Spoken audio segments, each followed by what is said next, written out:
What's up, Internet? Welcome to Sunday with Heavy Metal Role Playing Group. Buy a shirt.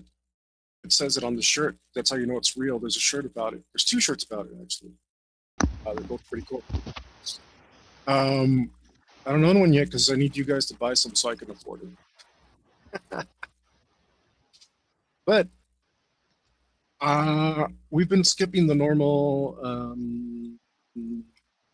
diatribe about how Badlands sucks because it's faded into irrelevance. They're still trying to put stuff on the internet like, oh, it's dominating streaming. How do you dominate streaming, bro?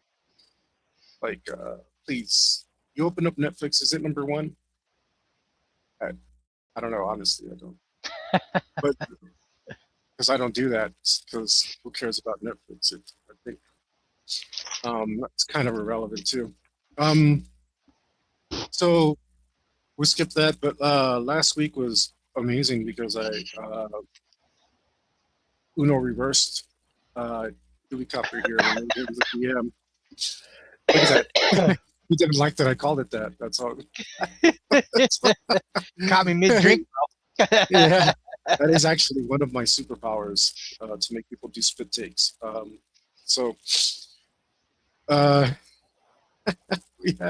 I had a great time. I earned 3 As long points as you and had went fun. honor. Kept my luck point sitting pretty right now. Hopefully Remus will make a return next week. We'll see. See what Gillies feels about that. Yeah, whatever. And hopefully by next week we'll also have another employee joining us. We'll see. I have trouble on my end making stuff happen for personal reasons. So weird.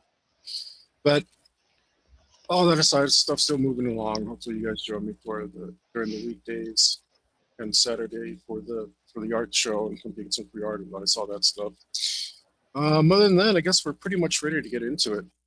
And if I recall, you were kind of lying low, hoping to get some rest and learning and spending your time on the ship learning how to heal yourself properly. Because your legs, Charlie Murphy, your legs. My legs, Charlie Murphy. So you remember exactly where we were? Because I think you. We rolled a bunch of healing stuff, and then I think I was called for a hunt, and that's where we ended it. I think. Yeah. All right. I think that's exactly what's going on. So are you going on that hunt? Yeah. Kind of like a bitch in front of the other guys. It's true. It's true. Because maybe you could stay out of this hunt, but now that you know how the secret number works. Well, not right? That. I've been on the ship for over a month. Yeah. Can't show weakness, so I'm going on this hunt. Yeah, but I mean, the secret number is a reflection of that. Just give it over. Say, me, I'd be worried about that secret number all the time. No. I pay it no mind because I'm not supposed to be aware of it as a player.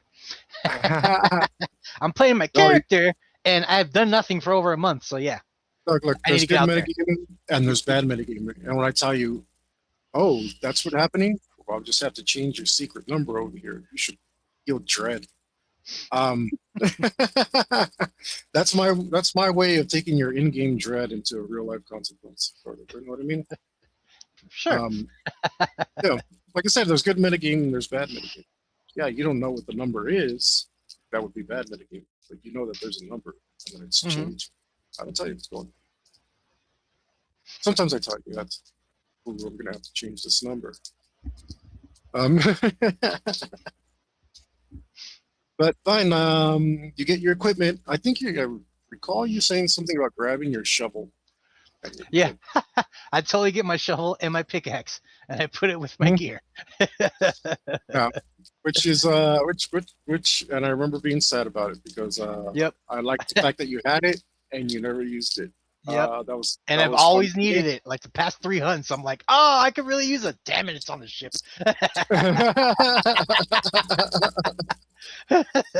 Which is just great. I love it when stuff works like that for me. For me, it's great. Man, Yeah, this because week that's the passed balance, right? quickly. It's like since it was kind of like since it was basically free gear, like the penalty is I just have to remember to bring it. Basically, Well, right? no, the thing is, you specifically said you put it away. Ah, I see. Uh-huh. So even if you hadn't, I could take it to mean that you, because you didn't specify that it's part of your normal gear. Mhm. So it's just a matter of it's just a role playing thing. Like I had no reason to believe that you had it on you. I'm pretty sure you said you put it away.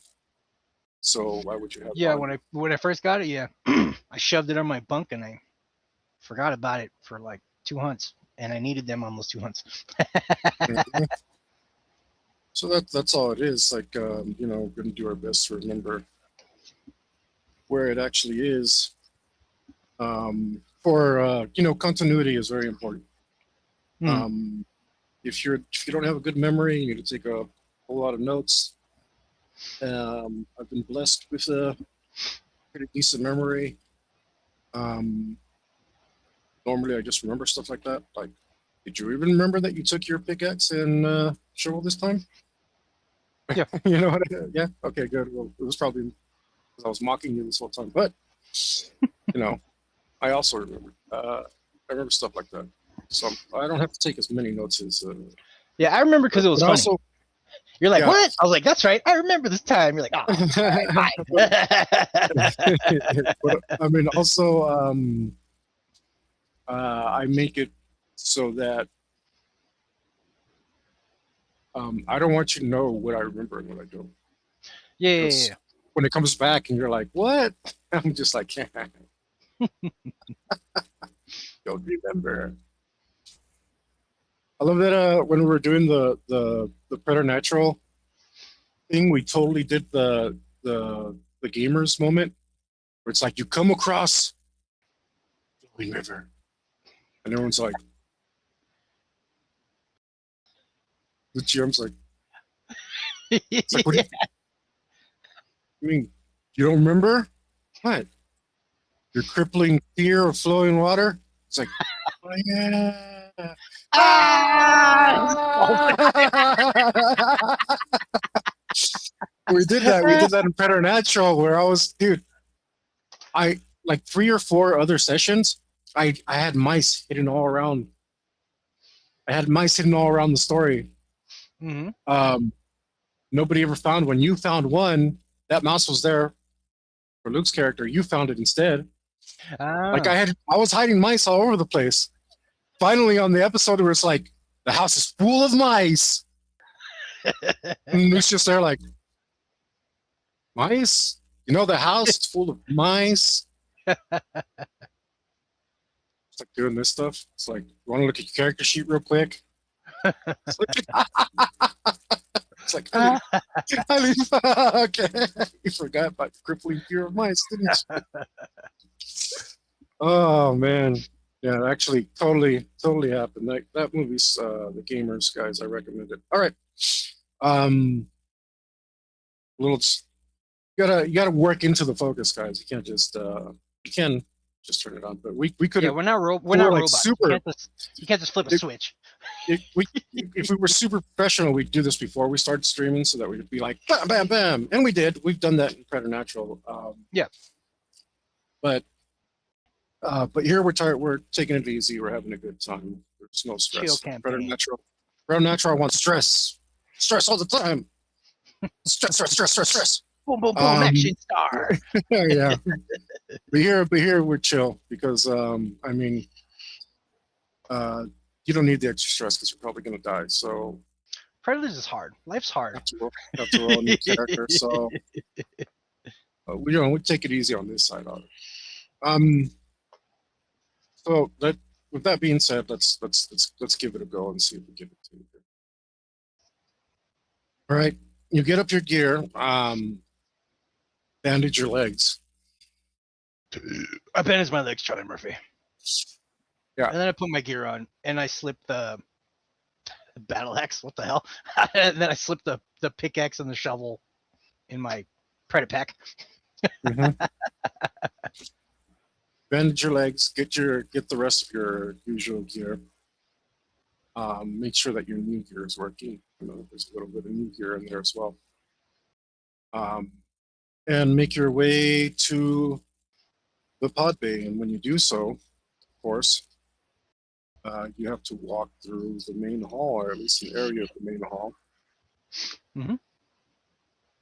And doing so always draws the eyes of would-be opportunists who might want to take your place on the hunt. And today is one of those days.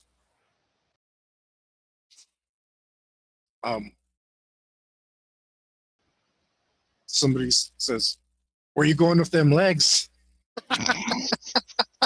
Apparently over there. I point. You're not Start fit to walking. hunt. Uh-huh. Why don't you step aside so somebody who deserves it can go on instead? As he's talking, I'm just walking to the punching area. Okay. As soon as he was like, "Where you going with them legs?" I start walking to the sparring area. All right. I don't interrupt his speech or anything. I'm just telling you what my All right. character's doing. Sounds good. Oh, I guess I should have given you rules for this. I forgot about this, but it's not that hard. It's a slight modification of what I gave you. So maybe you'll learn it next time.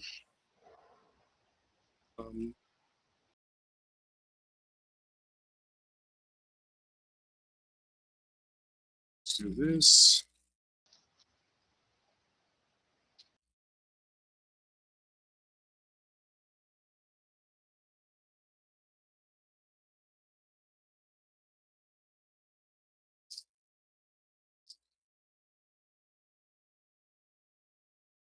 I don't have to think about it anymore because all I have to do is follow these simple step-by-step instructions.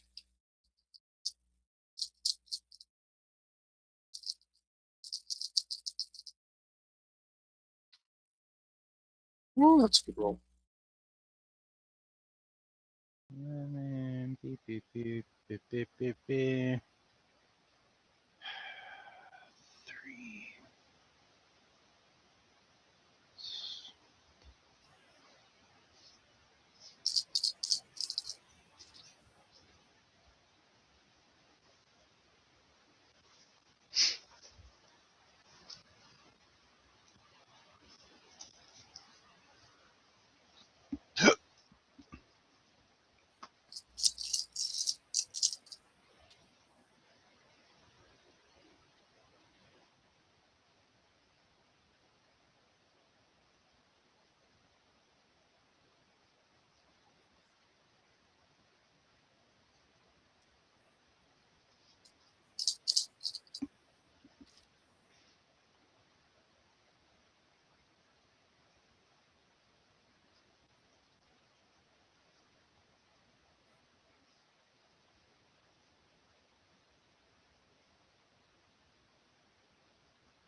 No, that would be wrong.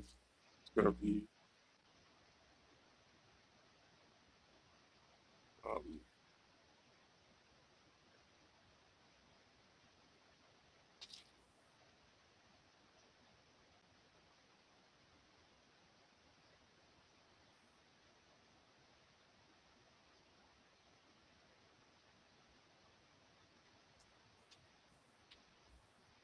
all right.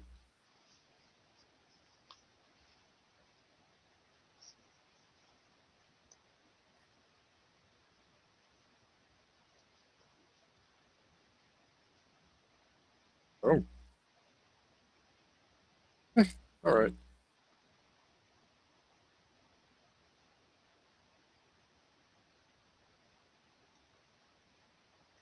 Why not? Here we go. He follows you to the stage.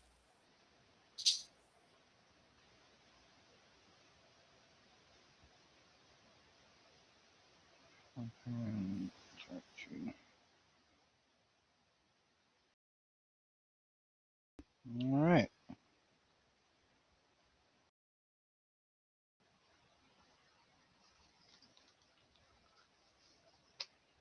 I go 3 defensive. Okay. If you're fighting defensive, I'm gonna give myself initiative.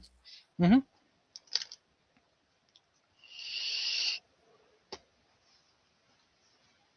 Where's this 10? This 10. Come out with pretty basic attack. Ooh, holy smokes! See what that's about. 22 to parry. Dang, he slips you. Right past your defense. Lands his first blow.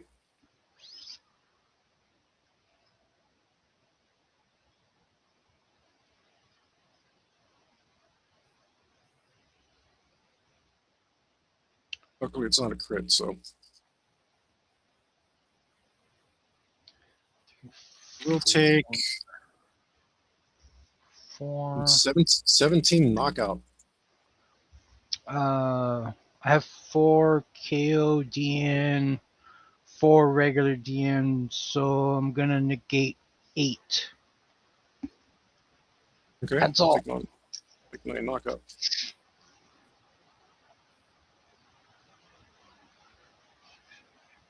Alrighty.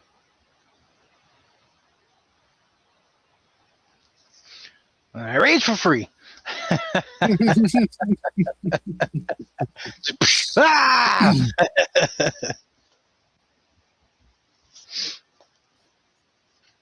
Don't do what you're doing.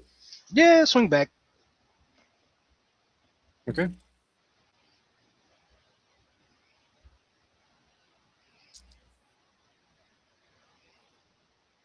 Speed.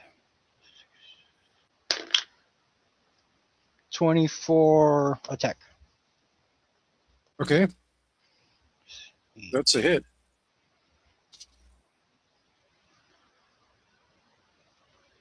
10. The power 11. All right.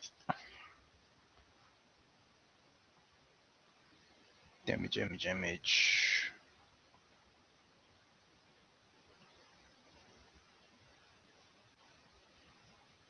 Hold up. 1/3 of knockout's real, right? No, on a crit, 1/3 of knockout 0. Oh. I think Okay. that's a new roll. Excuse me. I'm gonna look it up just to be sure. I think you have to crit. Because it didn't make sense. It was too powerful. And I think 17 down. I think this fixes it. 16 is this, and So you weren't incorrect. You just were.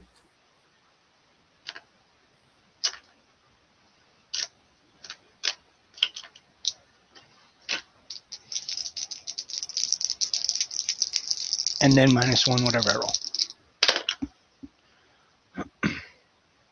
12, 19 -1, 18. 18.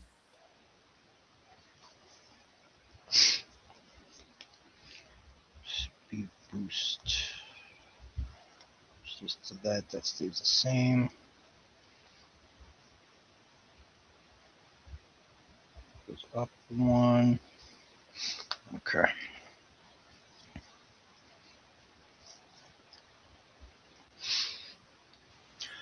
And now I steal initiative.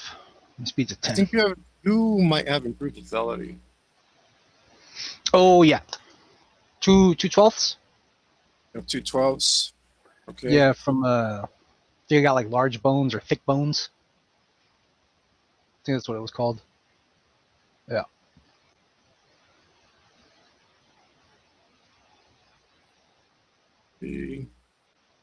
Let me just check on this real quick so we can get it. Make sure we got it right, because when you say something that I don't remember, it makes me question everything.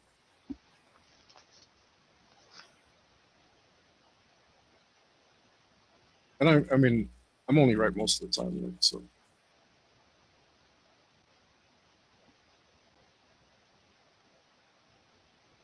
On a critical hit, double the damage dealt, which was not compared to the target's hitbox.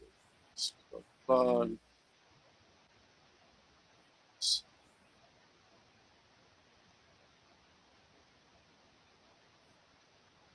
Also, on a critical hit, 1/3 of damage rolls. Run 1/3 of damage dealt. The actual damage dealt, not the double damage used for comparison is lethal damage. There you go. So on a crit, a third of knockouts real? Yeah. Okay. But for you, it would go up to 5/12. Mm-hmm.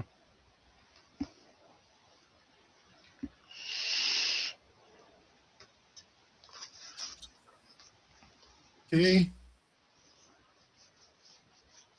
Oh yeah, I steal. Do you also steal? No. I swing. Rah! Okay.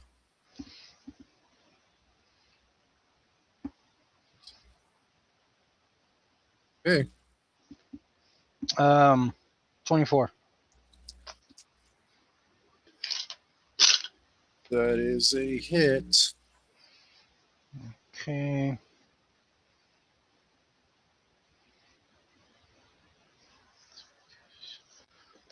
Just that.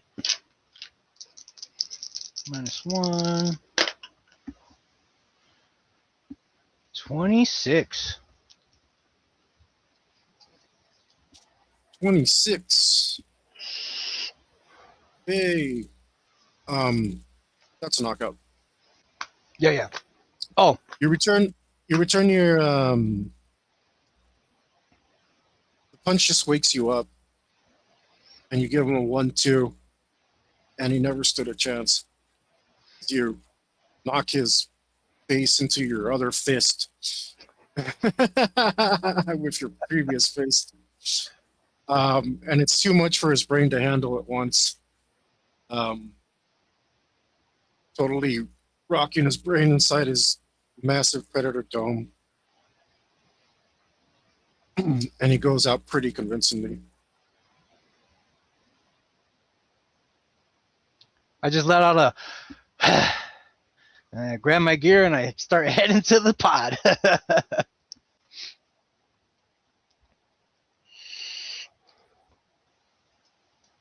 It's just knockout damage. You'll recover it while you're in the pod. Yeah. Or maybe even on your way there.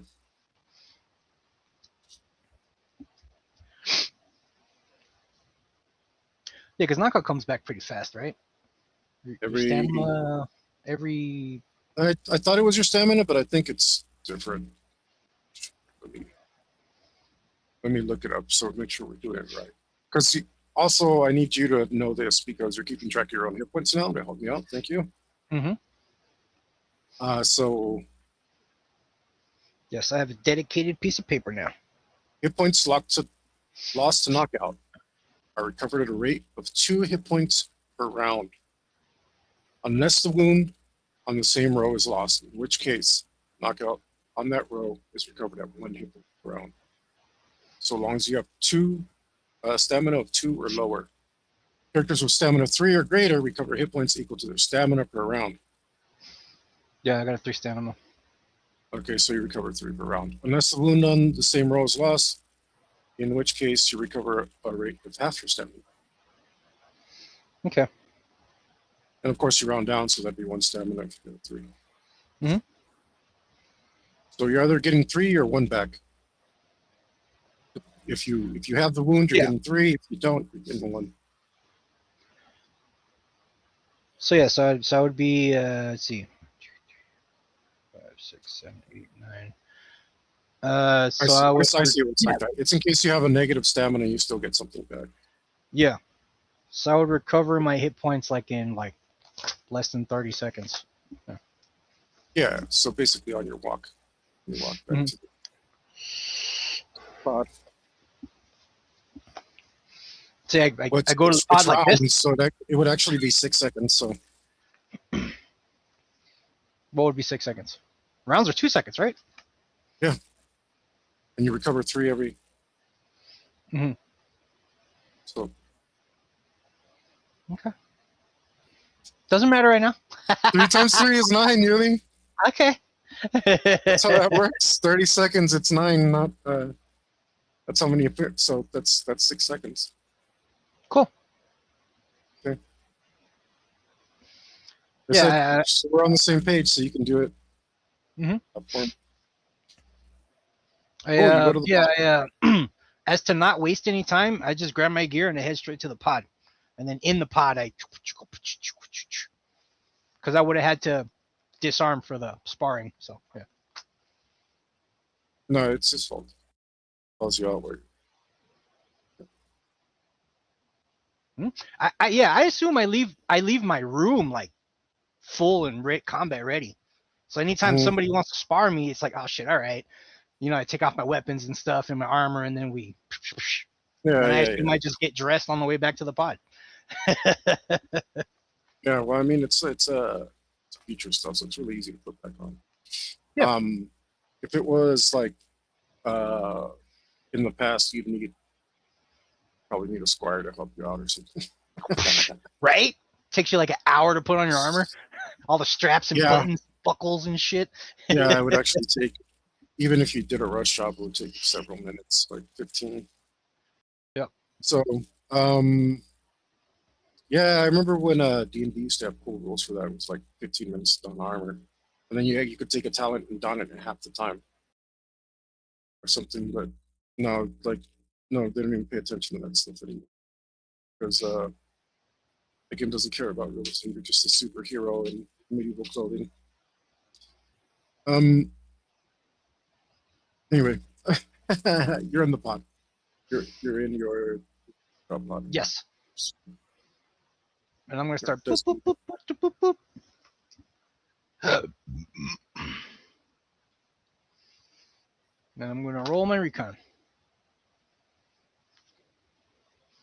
10, 15.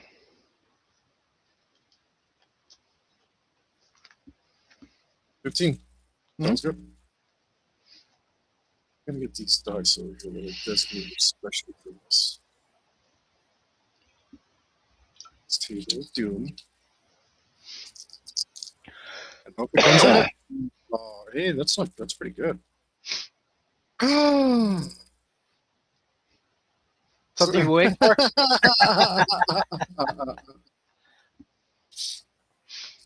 It's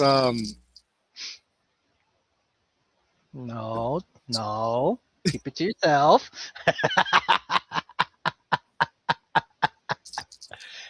Every time you monster roll, Hector, I just imagine boom, boom, boom, boom, boom, boom, boom, boom, like shooting out and gears turning and boom, boom, boom, boom, boom, boom. I told you, it's like the guys like, with the Power Rangers making the. That's how I imagine it, just like steam shooting everywhere and. No way. Oh. Okay. Lucky you. That's insane, right? That's good. Something different, right? Today's rolls are insane.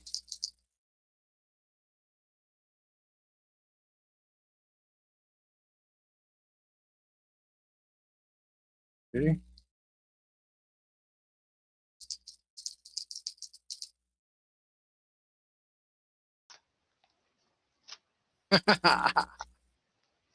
Really? Okay. I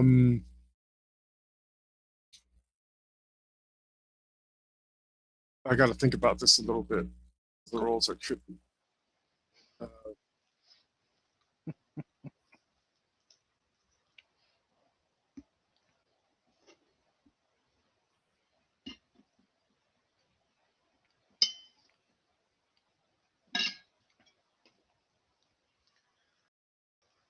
Huh.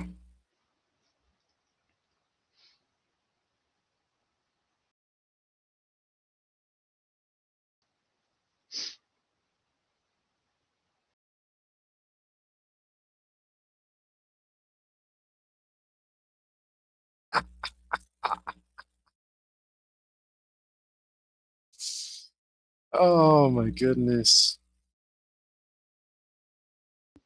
Oh my goodness.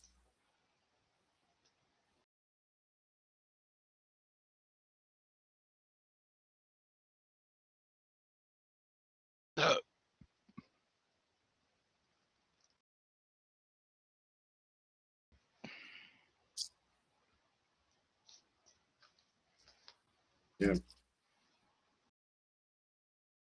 I'll tell you this much. You got really lucky. Really lucky.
Um,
what a crazy roll.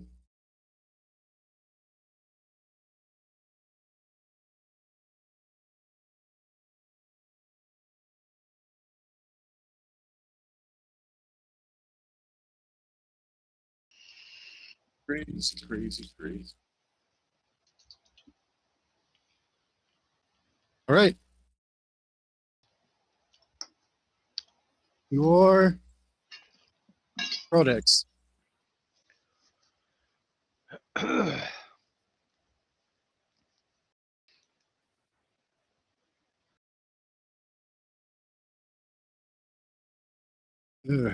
Your codex says that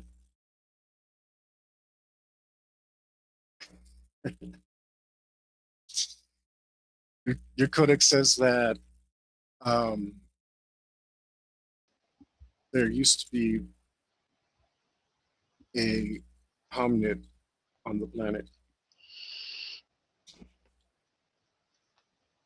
which was advancing technologically.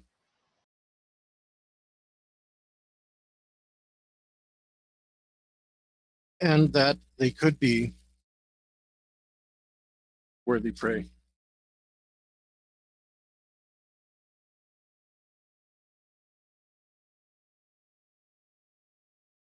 All right. So tool using space monkey, some sort. Did you say a tool using space monkey of some sort? Mm-hmm. That's what you got to go on now. I don't know if you have hominids or ape or anything of the sort, so I don't know what other, if I should give you any more information.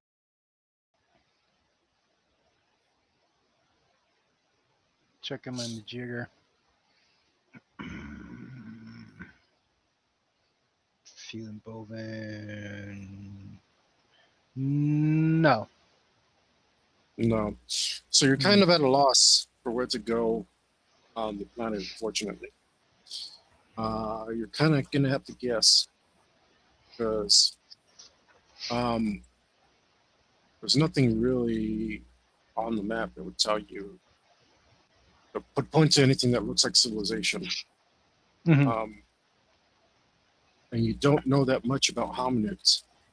Mhm. You're a hominid, so based off of that, you can tell me anything where you might want to go based on.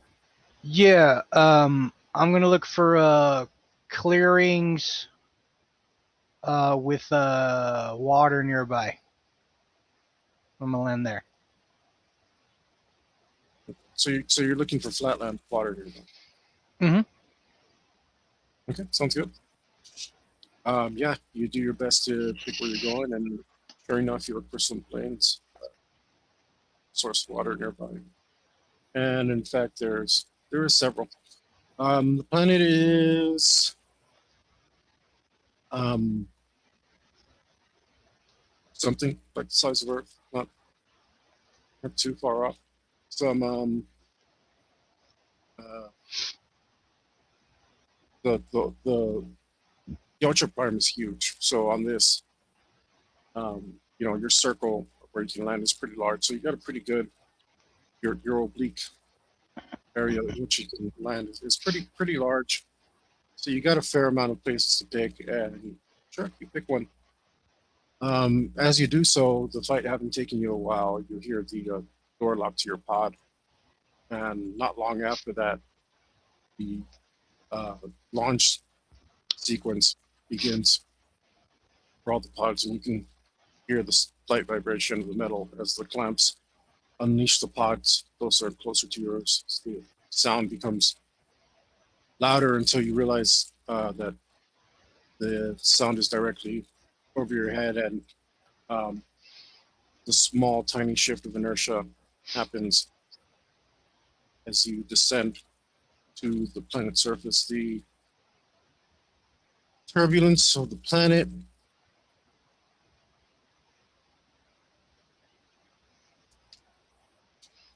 is very, very mild, if possibly imperceptibly. I don't think you have any touch.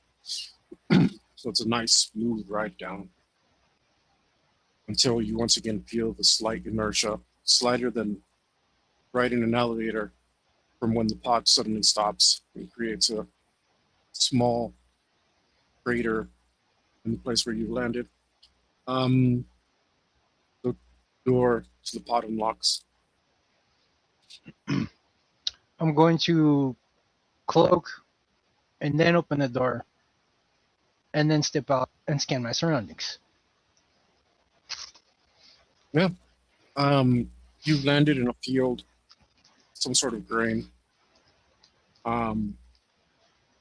It's a golden sparkly yellow. When the wind passes by, particles of it flutter into the air, and they look like embers of fire as the sun gleams off of them because of their extraordinary reflectiveness. Messes our sensors just a tiny bit, not a lot, but it does look like the entire field is burning when a gust of wind picks up. Off in the distance, in opposite directions, there are hills bordering on mountains, rocky hills. And that seems to be the gist of this area. You are largely blocked off. You do have a lot of plains. You know, we'll say you have plains north, northwest, southeast, and you have rocky hills northeast, southwest. All right. I'm gonna start heading to the hills to get some high ground.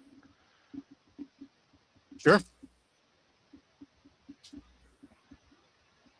Yeah, stealthing, regular speed, no bonuses or anything. Keeping my eyes out for treks and cycling vision modes as I move.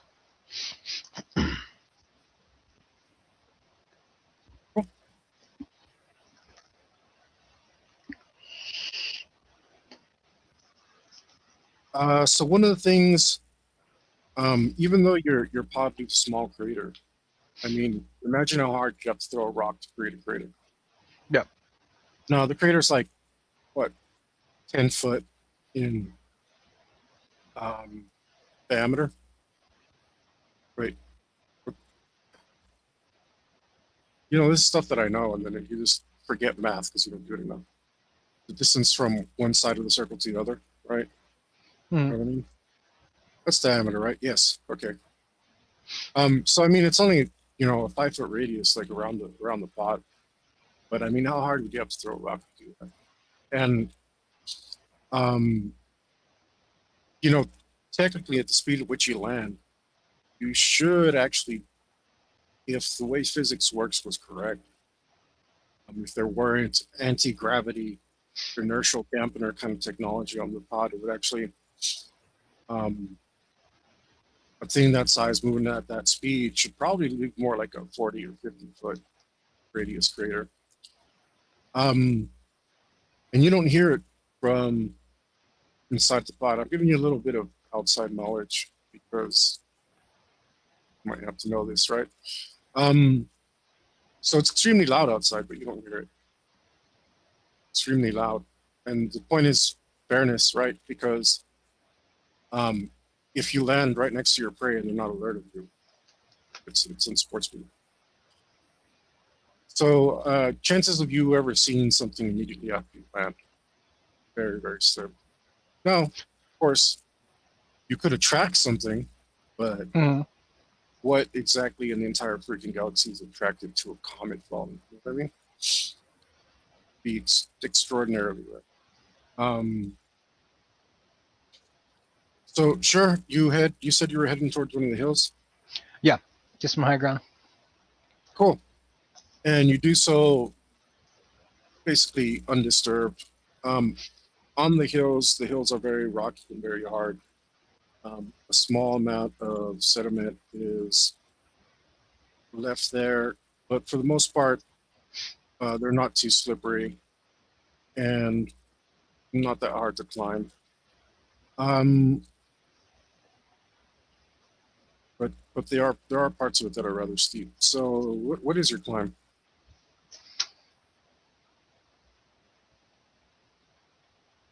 My climb is a 12. Without rolling. Okay. I mean, if you take your time. I'm in no rush. Oh, days on planet. Right. Before I say Maybe I'm you in no are. rush. Maybe, Yeah, maybe yeah, you yeah. are. In a rush, so. As soon as I said Yeah. no rush, I was like, ah, crap. I don't even know if I have like a lot of time on this planet. This one. The more dice you have, the harder they are to find. Right? Mm-hmm. Mm-hmm. Mm, Sometimes it's hard to segregate dice because they all want to shake hands and be friends. They do. I mean, they're such friends, they're such pals. You don't want to break them up. Yeah.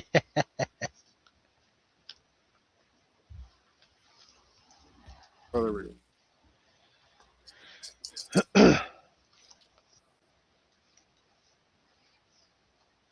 13 days. All right.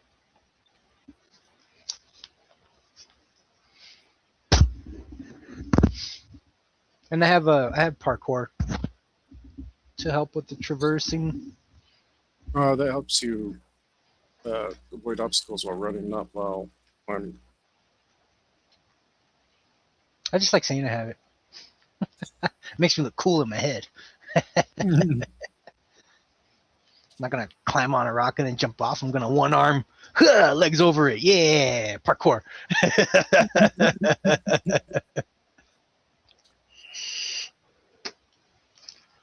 Okay.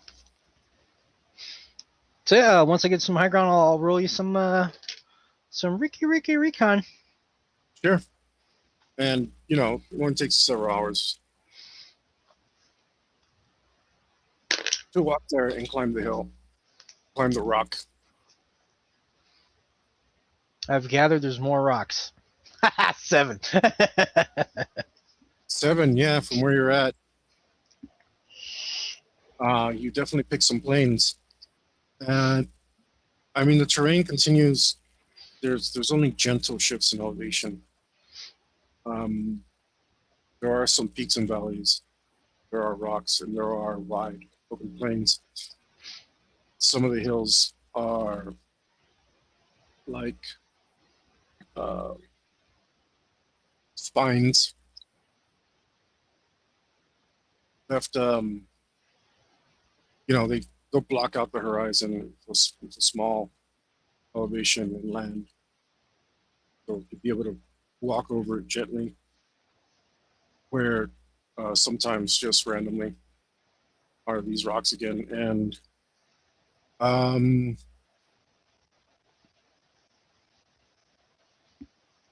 so far, besides the grass and the plains, you're not really seeing anything. It does seem like a rather fertile area. So the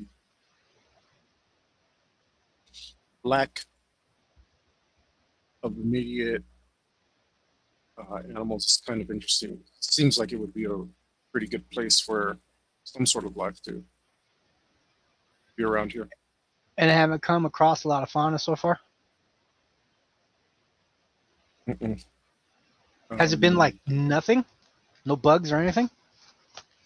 Yeah, there's no bugs. Okay. Okay, yeah, that's weird. So it's a fertile planet, but I'm not seeing a lot of life on it so far. Mm-hmm. Yep. All right. the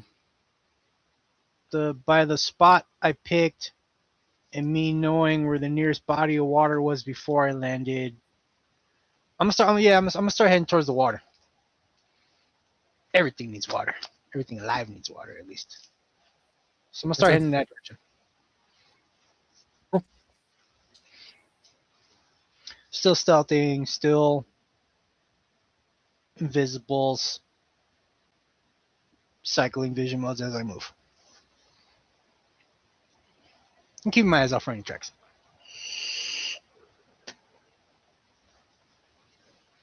Well, in this grassland, the tracks are kind of hard to see. Mm-hmm. Roll track, they want. Yeah, well, yeah. Any like yeah, I'll check. I'll do the whole like stop, kneel, kind of do this, kind of park the grass and whatnot, so I can see the earth. Jesus Christ, you're going in the corner. That dice is in timeout. 7. Roll the same thing twice. Yeah, you're not catching any Frick out of tracks. here. Yes, more grass. I see. Keep moving.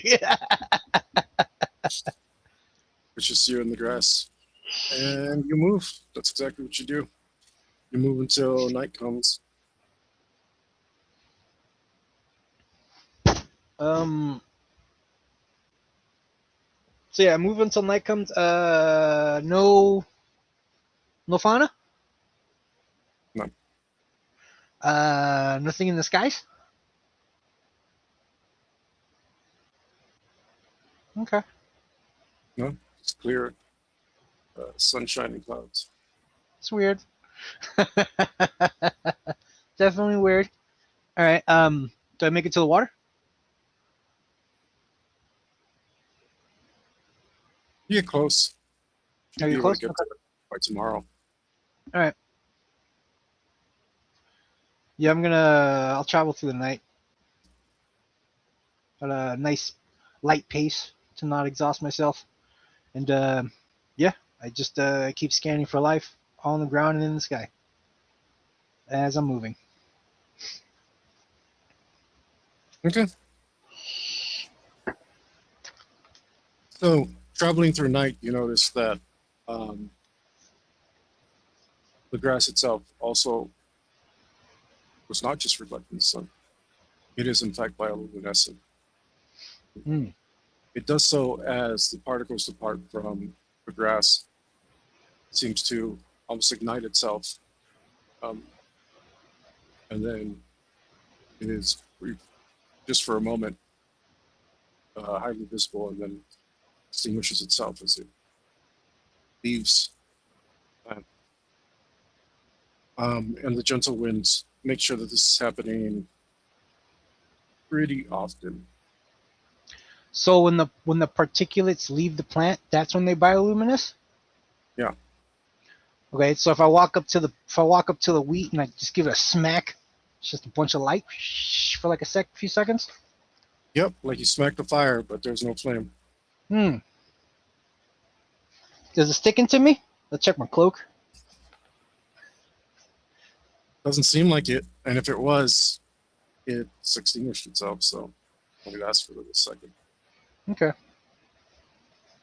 Yeah, I'm just checking to see it's not like compromising my invisibility or whatnot. Doesn't seem to be. Good. Pretty sure you're invisible. Smack, smack, smack, smack, smack. All right, I move on. It's like, oh, that's kind of cool. Yeah. All right, back to business.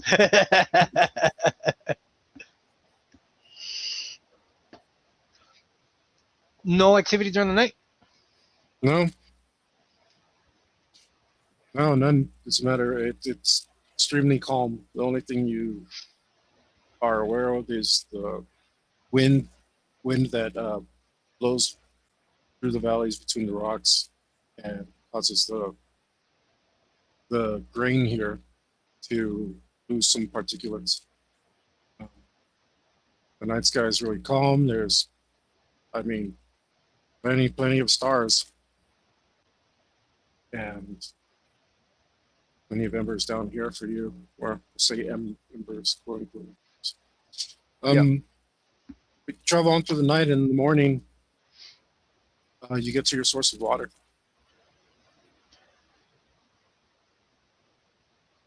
And it's a wide river. Okay. Looking across it, it would probably take you like an hour to swim.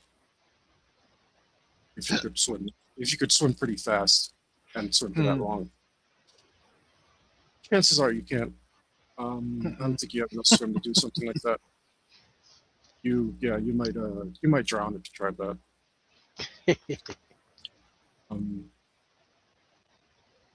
Is I mean, there even with yours, but yeah, no, I'll look for I'll travel the river and look for a way across.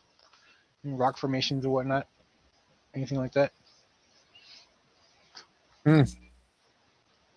yeah. Okay. Which way do you travel the river? Huh. I'm going upriver. Upriver. Okay. Not too close to the water line. Yeah. Just gonna travel up and keep my eyes out for life. Sure. Fishies? Jum jum jum jum. Change vision modes and stare at the water. Are there fishies? Do you have a vision mode that can penetrate water? No. So they would have to be swimming near the surface fishies for me to see them. Yeah, I don't know if you have a vision mode that can penetrate water. No, as far as vision modes, I'm on default. As Yeah. far as my range of vision modes, I should say. Yeah, I mean, like, normal light obviously works to some depths, right? But though the river isn't exactly crystalline, so there's really, you're not seeing any, but you can't be sure. It's like I said, the river is very wide, and it looks pretty darn deep as well. Okay. Yeah, you don't have any vision mode. No, so other than regular visible, what we call the visible light spectrum, which is going to be your best bet, that's not working for you. Like infrared is blocked, infragreen is blocked by water, all that stuff. Like regular night vision's blocked. Ultraviolet light, same thing. It doesn't penetrate that deep. Okay. Yeah. Traveling upriver. Cool. You travel upriver, and you see ahead of you some rocks, a hill that is butted up against the side of the river, and it's actually overhangs the river a little bit, because it seems like the river's carved through it through time, and it's a reasonably round formation underneath it, half of an arc as it hangs over the river. But again, the river is very, very wide. We'll see. Just for fun. Is it like Just for fun. is it a really tall hill? I told you the hills around here border on the sides of mountains, but it only goes 10% across. It's like that's not going to help you get Still gonna across. climb it to the vantage point. Mm-hmm. Yeah. Climb on top of that hill. Sure. And then take a look see around. And it takes you a while. It's not like it's not easy to climb, but it's not super hard either, right? As long as you Yeah, take and I your got time. So as long as you take your time, you'll be fine. And sure, it takes you a little while, but you get up the hill. Cool. 15 recon. Cool. So up here is actually something pretty interesting.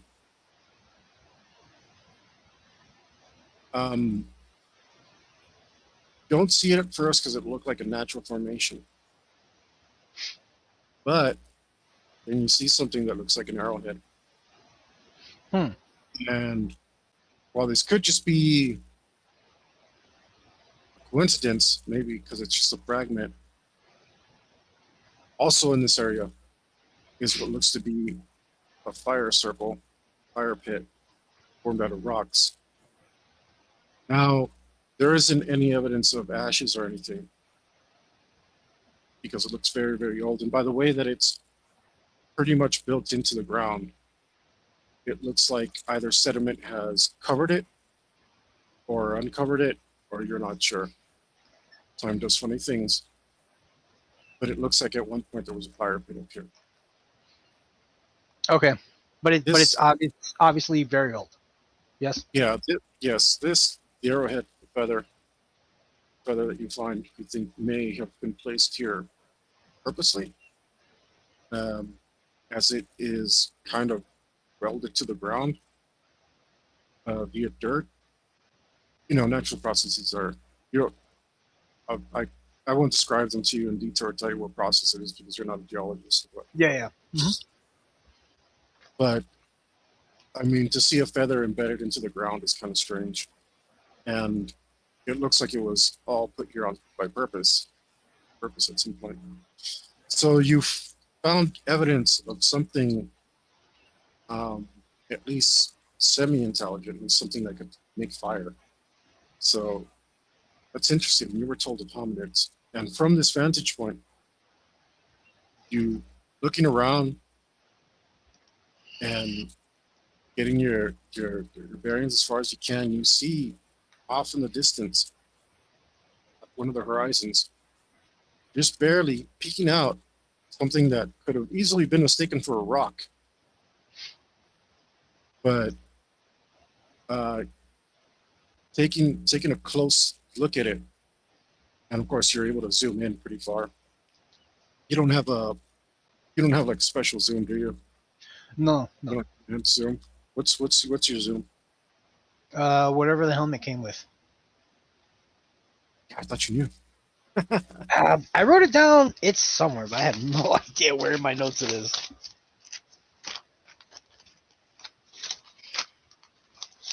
I know it used to be like super extra ridiculous, but you changed it because it was like too ridiculous at first.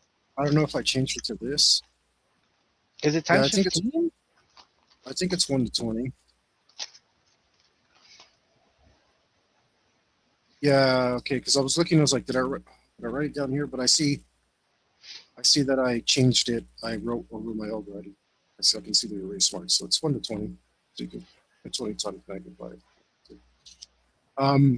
Which is actually not a lot. I'm sure you maybe at one point looked at some 20 times binoculars or a scope or something. Like obviously it's better than nothing, but it's not like a super mega amount by any means. Mm-hmm. I put it in the Preda notes. You're pretty sure you see an artificial structure. I struggle to say that because I don't like the word artificial, but technically. Is it on my side of the river? Yeah. Excellent. I'm gonna start heading that way after I unearth this arrowhead and take it with me. I got a pickaxe. Boop.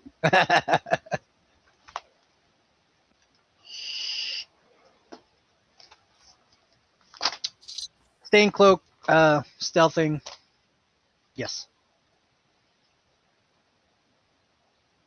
Okay. I'll stop like 100 feet from the structure, and then I'll start doing this. I'll start circumventing and looking. Mm-hmm. So, the closer you get, I mean, because the land isn't flat, flat-ish, especially certain fields are definitely flat. But then there's, times where there's peaks and valleys, and you lose sight of it every once in a while when you're in one of those valleys. But then see it pretty clearly as you approach it. It's within your vision, so it actually only takes you a couple of hours to get there. And as you get closer, you're starting to know, yeah, this is definitely an intelligence-made structure. Let's say that. So the word artificial means that it's like not natural or something, right? It implies that. But it is a natural structure. And it looks like it is carved stone pressed together with some sort of bond. Uh, so some sort of a really ancient looking stuff. Like seen you've seen stuff that looks like this but is made of technology.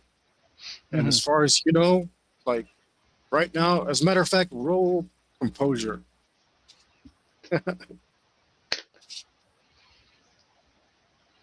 Campoozers. 11.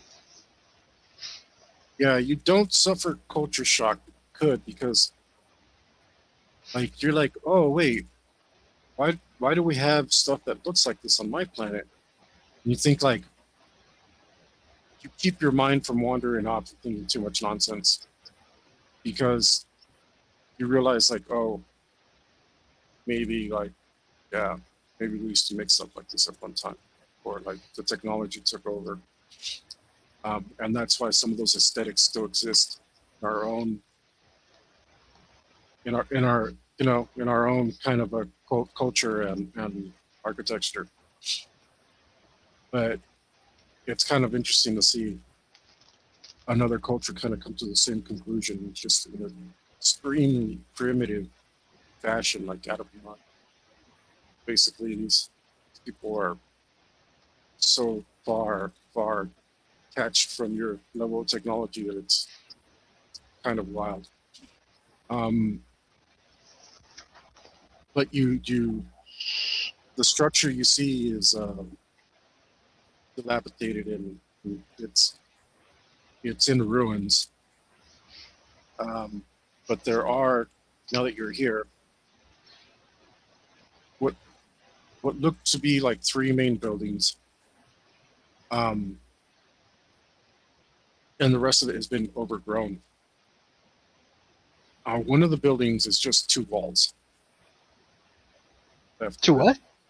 Two walls. Ah. Just two walls, and they come up to a peak in one corner, and then they've been destroyed by time. The rest of it, you imagine by time, because they don't look like they've been disturbed or rammed. Don't see the other bricks around or anything, so who knows?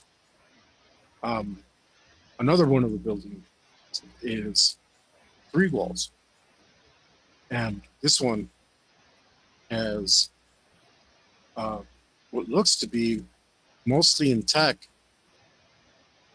where a door frame would have been in one of the walls. About 90% of the area where you imagine the door would have been is still intact, and inside, or well, not inside, but you can see through it, but inside is overgrown with this same grain that you've been seeing everywhere. But noticeably, the doorway is too small for someone like you to come in. These guys would have been 4.5 feet, maybe 5 feet tall. Definitely doesn't look like anyone's been here for a while. But the last structure is not only bigger than these structures, but it's also way more intact.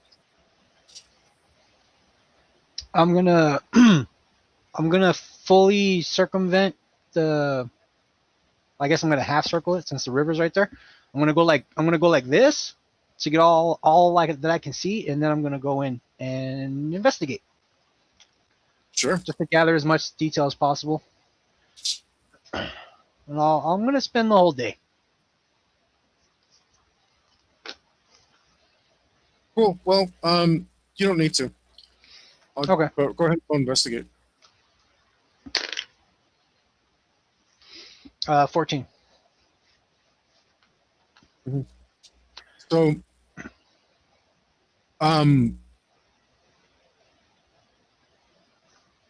14 is funny. What you found is a bowery. This is an ancient bowery. Is that a place where they make bows? Yeah. Okay. Now, it's interesting because here are actually ravaged by time, there are a bunch of bows sitting in a rack, and you can see that the bows are, some of them are still kind of intact, but the strings that hold them together are frayed and look like they're barely holding on. And the bows themselves are made of a natural material. And it's very, very strange, but it looks like,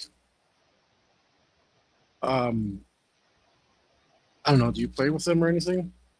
Yeah, no, I'm checking them out because there weren't a lot of trees, right? It was basically just like rocks and grain and valleys and whatnot. So yeah. You So my first thought is really like, haven't seen are they made of wood? I haven't seen any wood, so are they? you haven't Yeah. seen you haven't seen a tree. Yeah, so I'm investigating the material. But you all right, I'll just go ahead and take over here for a little bit. You inspect the material, run your fingers over it, give one of the strings a little tug, and it instantly snaps. One of the other bows looks like it might hold, and it starts to stretch, but then the bow breaks. And in this bow that you've freshly broken, and inside some of the other bows, which are decayed, you realize that this bow is actually a bone. Hmm. It's a bone. It's a single bone, and it looks like it's been modified to accept a string, but it's somewhere between cartilage and a bone. And because it has flexibility, but it looks like it's lost flexibility over time. Because who knows how long these things have been here. And on the walls, you can clearly see instructions, or what looks like pictographic instructions on how to make these bows. And you see on the wall hunters killing a creature, um, and um, it's a bulking creature with broad shoulders. Um, it has a single horn on its nose. It has a long, very long, fluffy tail. Um, and it depicts the creature being hunted. And then it shows a knife carving the creature and extracting a bone. And the bone that it's extracting seems to be the bones of its broad shoulder. And or its broad shoulders. And it looks like the bone is basically exactly this type. It's exactly this type of shape that these bows are made out of.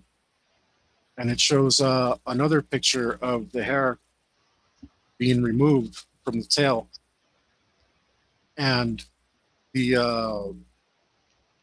and then it shows how to knot the hair together to make a string.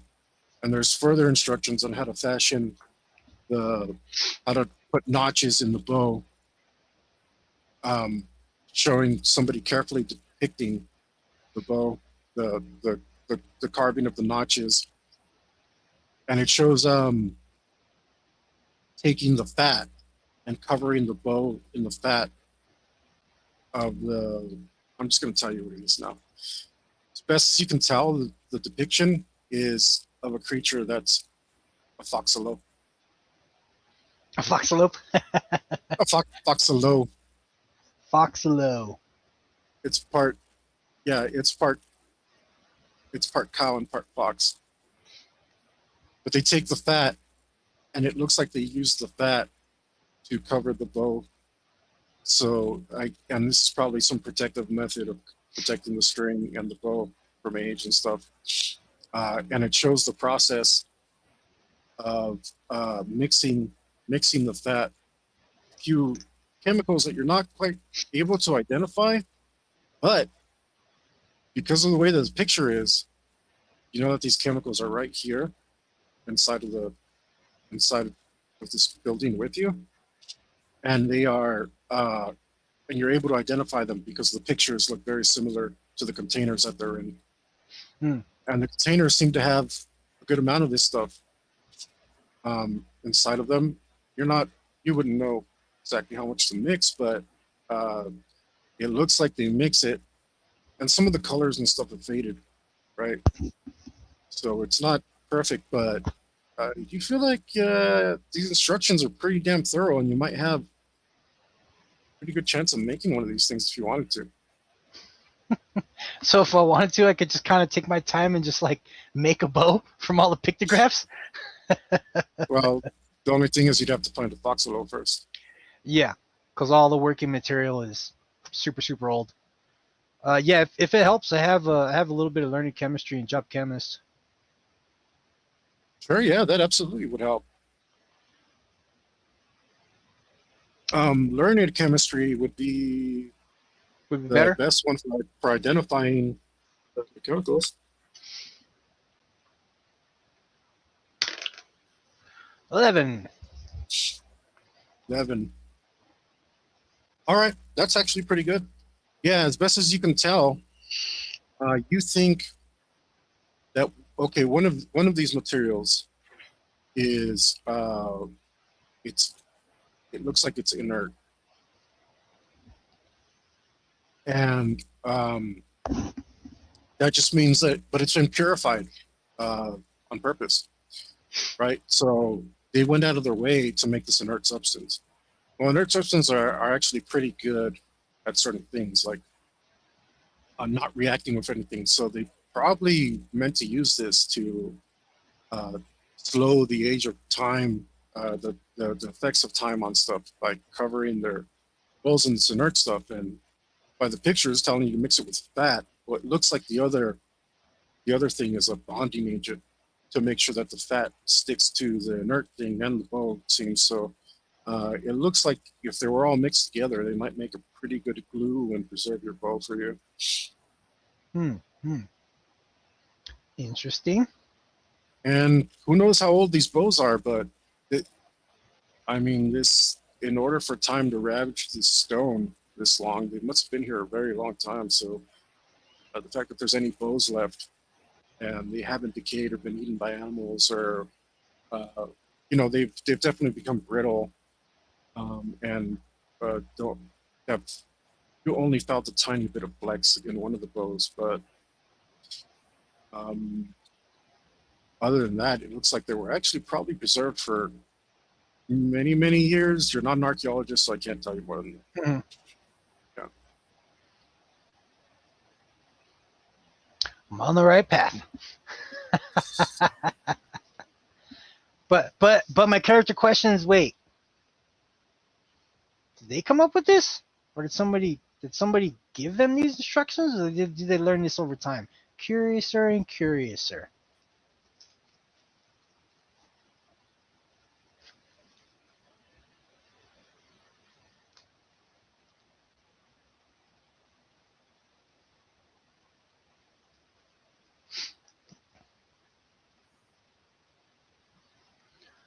Yeah. Learn what I can.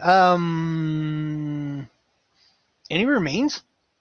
Anywhere in this little settlement? No, the only if I'm being super technical, then the bows are remains Yeah. possible, but Well, besides that, not like any. besides that. No. Okay. Just to be perfectly clear. So no dead bodies or anything that would resemble a grave, because I totally dig it up.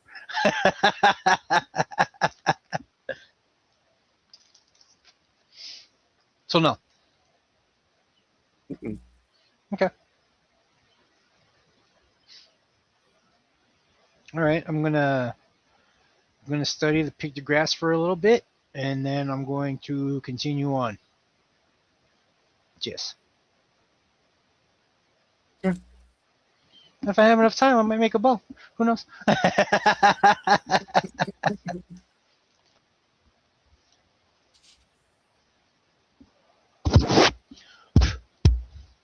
Well, I'm tell you, it's not every day you find instructions on how to make a weapon and everything. So Yeah. But I mean, like, as far as weapons go, even if I did make a bow, like, it's basically a piece of crap to our technology, right? I don't know. Well, there's only one way to find out, isn't there? Yeah. Definitely gonna keep that in mind. Is there anything? Are there any pictographs in any of their buildings? Those are too far gone, ravaged by time. Okay. This one, the walls held up. There is a hole in the ceiling, but because the walls have been able to keep out most of the elements, the instructions for how to make the bow have survived. Okay. Otherwise, they would have been washed away by rain by now. Wind and rain.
What are you doing, sir? I'm writing notes. Thank you. Okay. Just give me a second here. Sorry. I can't take notes while you talk, Hector. I can't multitask like that. Okay. Fair enough.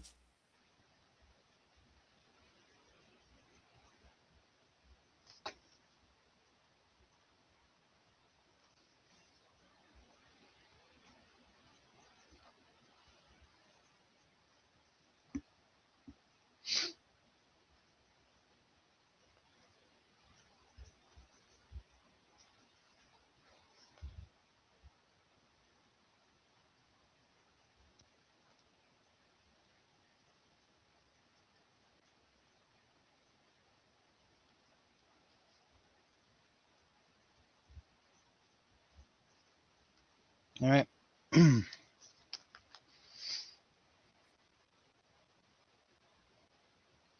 All right. Yeah. Learn when I can, and then gonna continue up stealthily end quote. Okay. Yeah.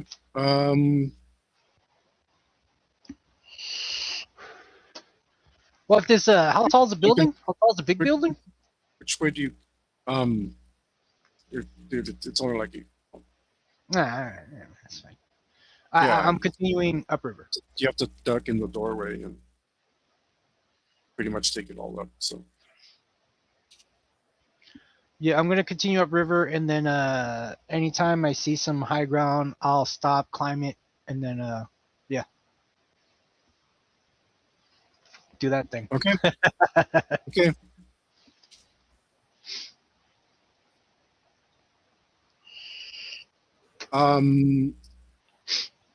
You continue on. You think you see a foxglove. Oh, you can roll something. I guess I'll roll look. Sure. Kind of duck down and zam. Yeah, sure. Roll for me. 10. No, not quite. It's not a foxglove. It's some sort of bear looking thing. And it seems to be hunting in the river. Is it I batting mean- at the water? It scoots up to the water with its butt in the air, and then it dives in. It dives in and comes out. All right. I'm gonna ambush it and eat it.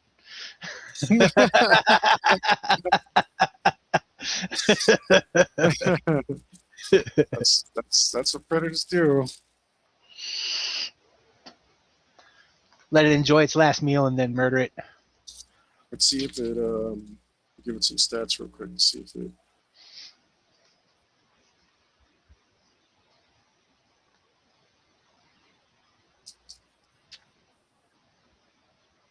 Okay.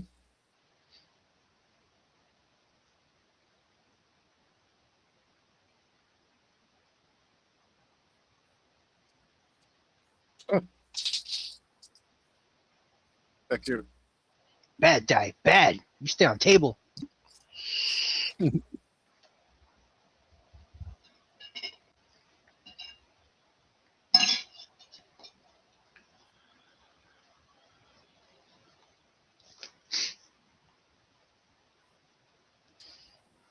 I'll approach it from downwind.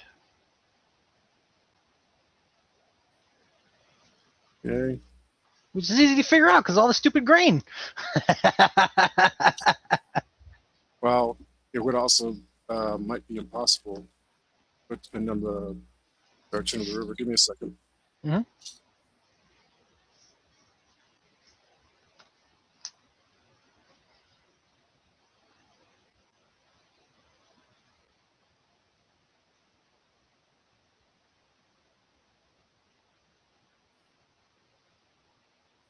Gonna load my crossbow.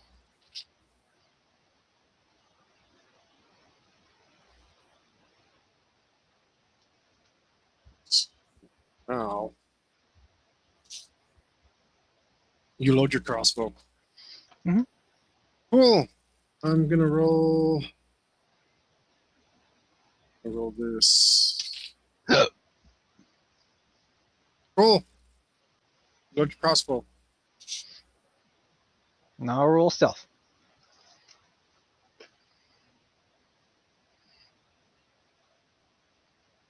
Yeah. Figure out which way the wind's going, and then yeah, Right. That's what I was gonna roll. and then approach downwind to try to The avoid wind? me. You are basically downwind. Okay. The wind. You are next to the river. The the bear is at the riverbank. The wind is blowing towards you a little bit, but mostly towards the river. So unless you want to go completely around to be safe, the wind shouldn't necessarily be a factor, although you never know. But I mean, it's up to you.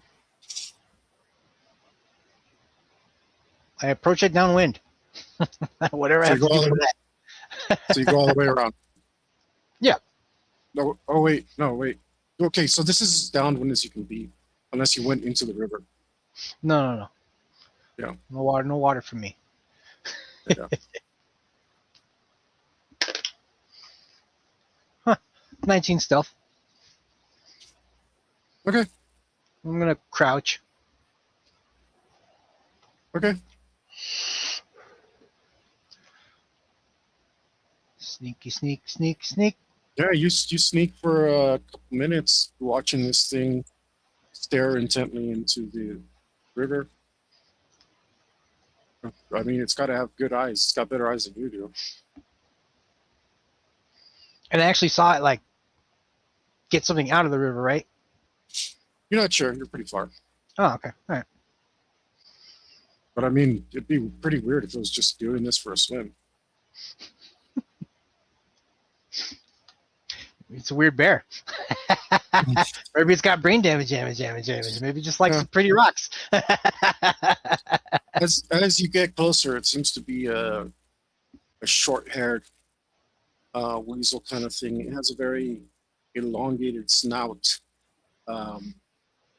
and a pretty small mouth, but it's still large.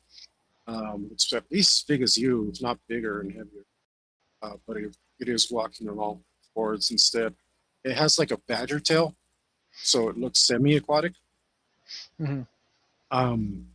And as you get closer, it's daytime. I mean, you don't really need to be in a different vision mode. So you can tell that it has a skunk stripe down its back. And yeah, it seems to be I don't know, Beaufort skunk bear. I don't know. But, little like its tail isn't as big as a beaver's, but it is paddle shaped. So yeah, some sort of river bear. River skunk beaver bear thing. Well, all those things are in the same family, sort of, or the same, in a genetically similar clade. But of course, it's a native plant, so you don't know what's actually in it. Okay. Yeah, you get, I don't, 50 feet. All right. I'm gonna slow down to bonus my stealth. I'm gonna try to sneak up and stab it in the neck. Sure. Go ahead. All right. Heads -4, so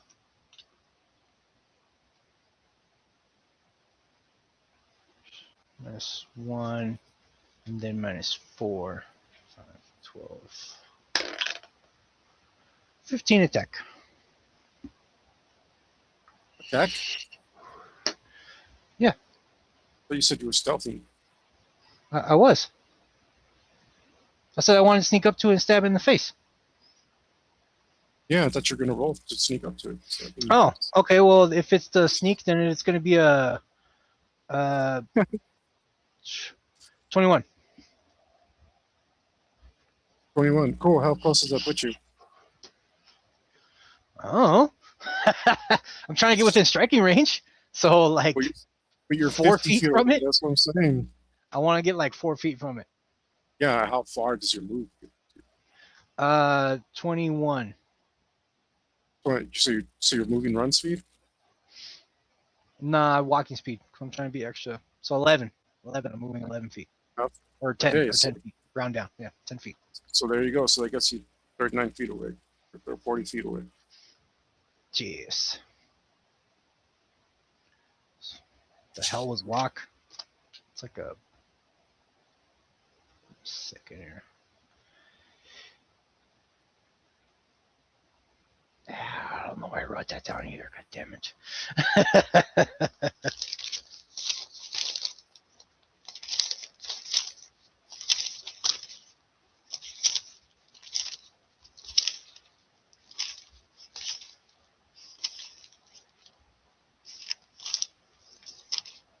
Here we go.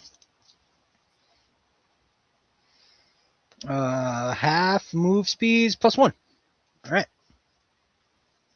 Okay.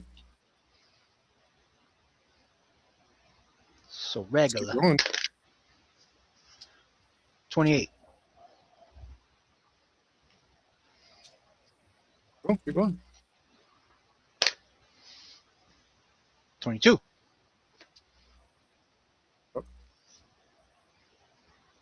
Cool, keep going. What are you, 20 feet away now? I don't know. Something like that, yeah. Yeah. 24. You're 10 feet away. So one more. 23. That's as close as you want to be. Cool. Yeah, you carefully stalk up the river bank. Your impressions of your feet being left in the soft soil, soft naked soil of the riverbank are ignored by the ever.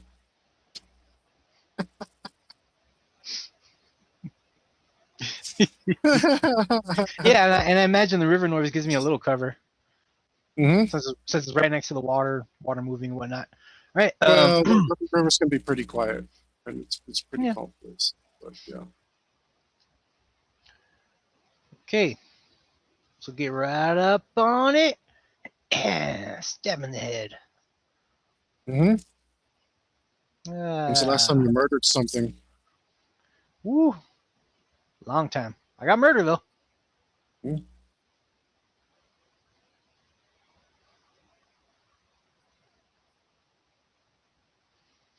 Forgot. What do I need to do? I just need to beat the hit that I'm No, just targeting.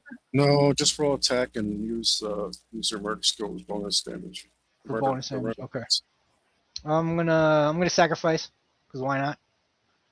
Hmm? 19. 22 attack.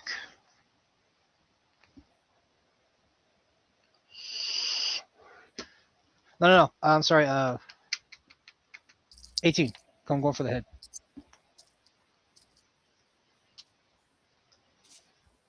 Oh, that's exactly by 10. Hmm. Okay, so damage. That many.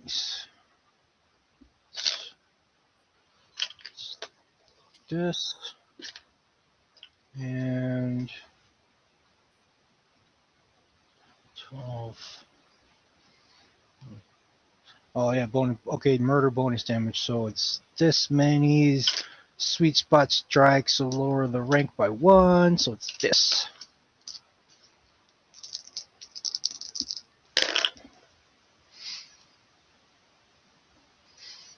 It's 14, 21 plus 2, 23 minus 1, 22.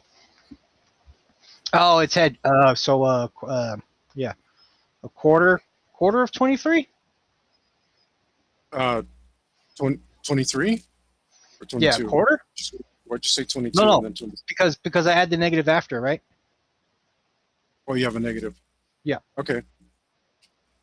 So I'm pretty sure it's damaged out. Either way, it's the same. So it'd be 27. Okay.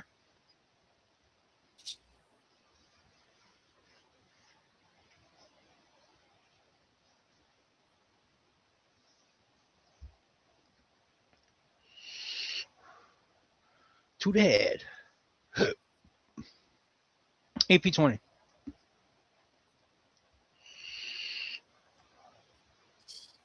It is a fierce blow that leaves a gash from the nape of the neck down across the skull, all the way into the jaw, knocking out some of its teeth.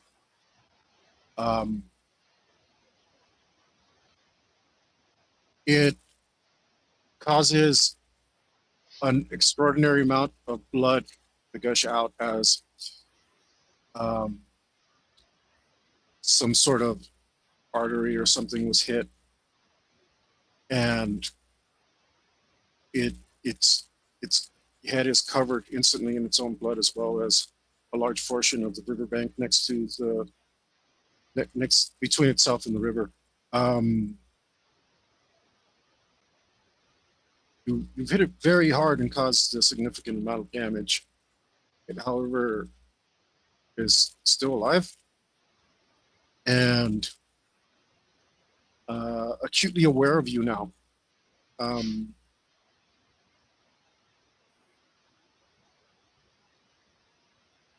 So let me next round. I'm going to rage. Steal initiative. Okay.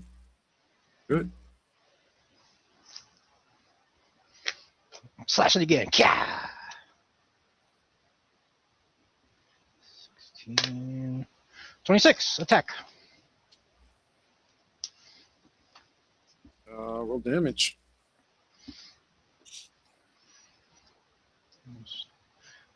Two more. Turns the damage to this and this. Still sweet spot striking.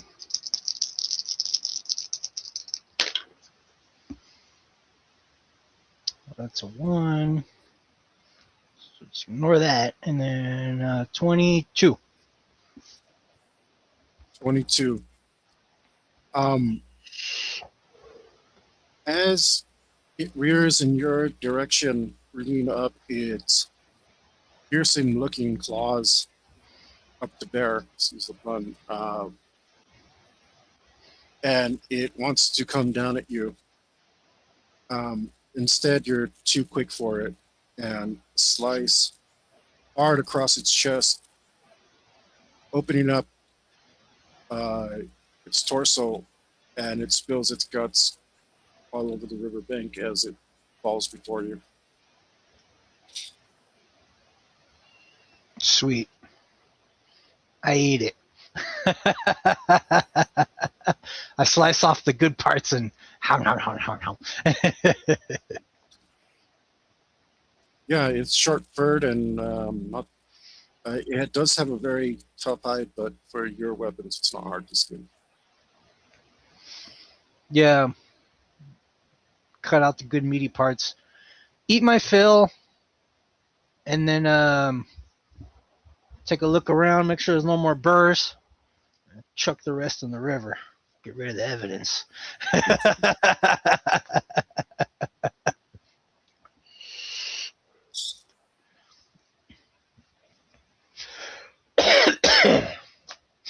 Yeah. So on a full belly, throw the remains in the river. I try to cover up the tussle, throw some mud around or whatever, and then I'm going to move on. Mm-hmm. And I continue upriver with full belly. All right.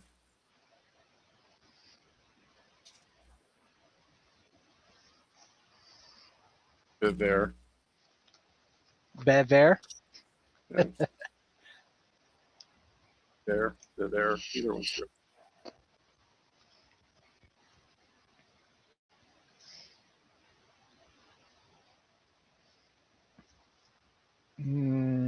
Whenever appropriate, I'll roll another recon. Go ahead.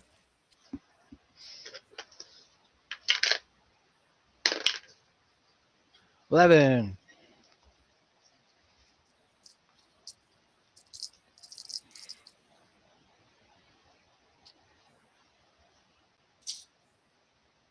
Unfortunately, the next day is devoid of theirs voxelos. Instead, you're just from the headwaters of this mighty, mighty river. What are headwaters? Where it starts. Ah. And there's no end to this river. Not in sight. But There is, is it however, like a forest to the east. so my right? Yep. Okay. So the river is getting stronger and stronger, right? As I go up it.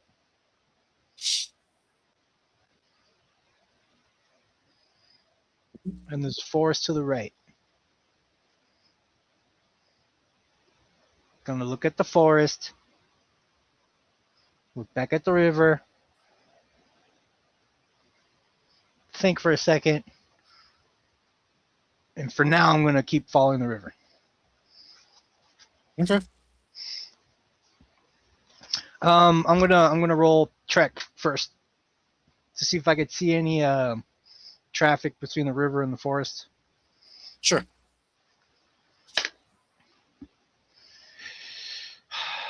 $15. You find tiny little tracks.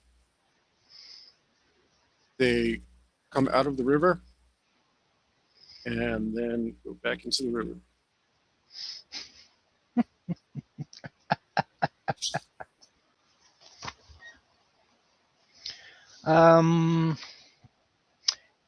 Let me see. I have anatomy of. I think I have fish. Let me check. I do. I have fish, avian, canid, reptile, bovine, feline. Can I You have kind of fish? figure out? Yeah, anatomy fish. Cool.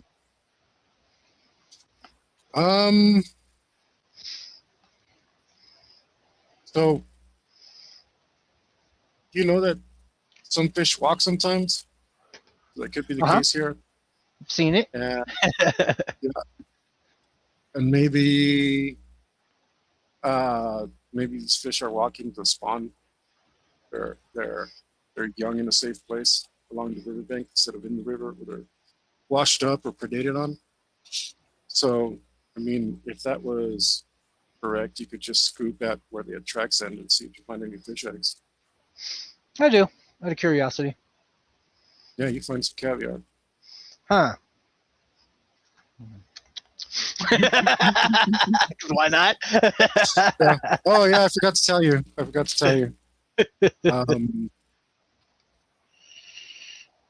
The bever, unfortunately, didn't taste very good. Hmm. It was barely better than the food on the ship. The caviar, however, is delicious. Oh. Spent a few extra minutes scratching at the beach. Oh, look more. You get some sand stuck in your throat, but it's worth it. It tastes so good. Yeah, I mean, And the you can river's wash right it down. there, you know. You Yeah. can wash it down through water.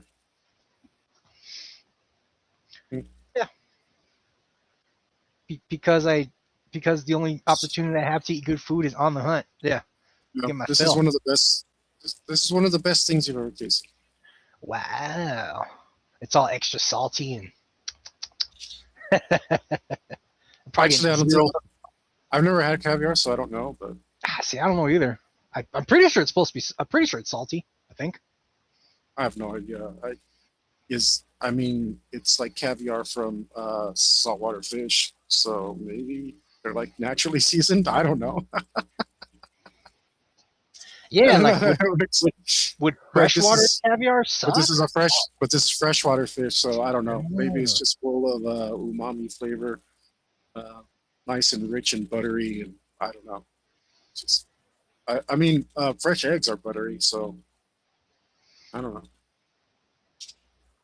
But either way, it tastes really good Yeah, it's awesome. compared to the trash I eat on the ship. I mean, yeah, you could imagine it tasting. You could imagine something tasting better, but like you probably had better food when you were a few years, well, not that long ago on Yellowtail Prime, but since you've been on the ship, no, definitely nothing better than this. Yeah, I eat several generations of baby fish and then I move on. Get some water. All right.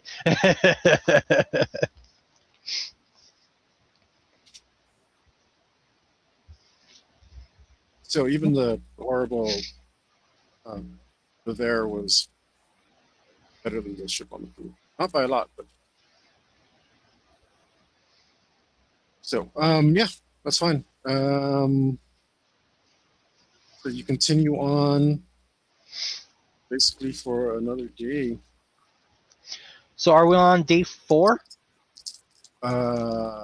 You will be on day 4 and you will have expended 3 days so far. Okay.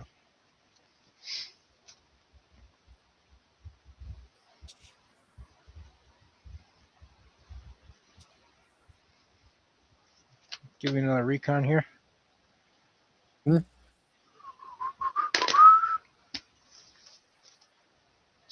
13.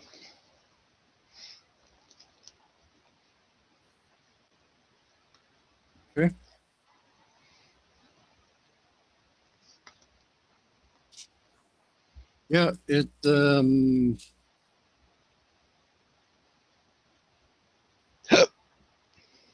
doesn't seem like a lot of things frequent this river.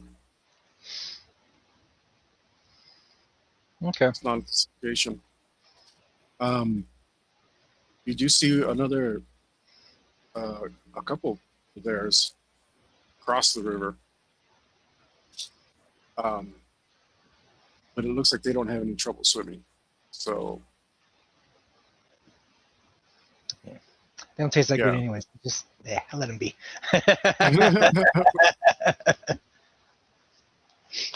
Not worth the trouble. They don't taste good for me to try and cross the river and eat them.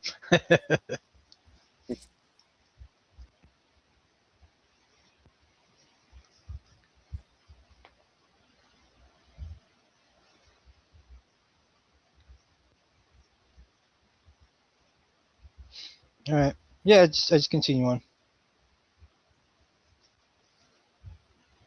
Cool. Um, yeah, there's not much happening. The forest is still off to your right. See, it's pretty large. It's come and gone as it's waved in and out. There is behind it now. You can see a pretty big hill. Um, it is also partially covered in trees, not entirely. Um, just going up about halfway to 2/3 of the way up, you can still see that there's some form of tree on here. The trees are uh, uh, what do they call them? Coniforms of some sort. They are Christmas tree shaped. Um, they are off in the distance, but you continue out on your path and you continue in the river, right? Yeah, beside the river. Uh-huh. Mhm.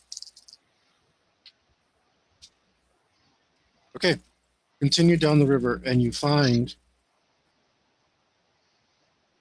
a hill, another hill that like the previous one, but not quite as close to the riverbank. And you find um, a cart, a giant cart. It's pretty big, and it has about 10 handles. So it's a wheel. It kind of looks like a wheelbarrow, but it's got two wheels in the front. Mm-hmm. The wheels have broken down. They look like they were metal banded and made of wood. Uh, while the metal is rusted and the wood is rotted away, you can just barely see enough of it to notice that there was at one point two wheels in front of you. One of the wheels is mostly intact, but it looks like if you try to move it, it would definitely disintegrate. The cart is empty, and you can see inside the cart there's actually a mesh. The floor of the cart is a mesh, and it seems to be a metallic mesh, and the metallic substance here is partially rusted, but also surprisingly not rusted. Uh, and it is black and it has a sheen to it, uh, kind of like obsidian or some sort of metallic chrome. And while areas of it have rusted away, the mesh is largely intact. Um, and the card itself too seems to be made out of some sort of iron. Um, Now the back has 10 handles, or at least slots for 10 handles, as some of the handles have also decayed over time. The back of the cart is like a wheelbarrow where it has two pegs to stand on when it's laid at rest. And from here, this cart left at the riverbank, uh, presumably not swept away because it looks extremely heavy, and it has 10 handles and maybe uh, 10 10 Yaucha couldn't fit there, but maybe 5 could behind the cart. You wonder where this cart maybe might come from. I look for tracks. Well, that's silly because the cart has been here for a very long time. So there's not going to be any tracks of the sort. But just looking back and looking up the hill, you see that there appears to be an entrance into the hill. Oh, like a cave almost? Or cave Yeah. looking thing? Yeah. Check it out. Sure. You head in that direction, and you, as soon as you get in, you're not sure what you're looking at. And that's some sort of roll. But this is definitely some manufactured kind of stuff.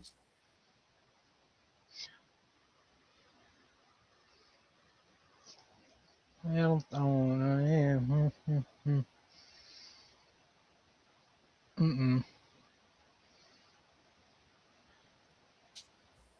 Nah, nothing to. Oh, well, I have some to decipher use. Sure.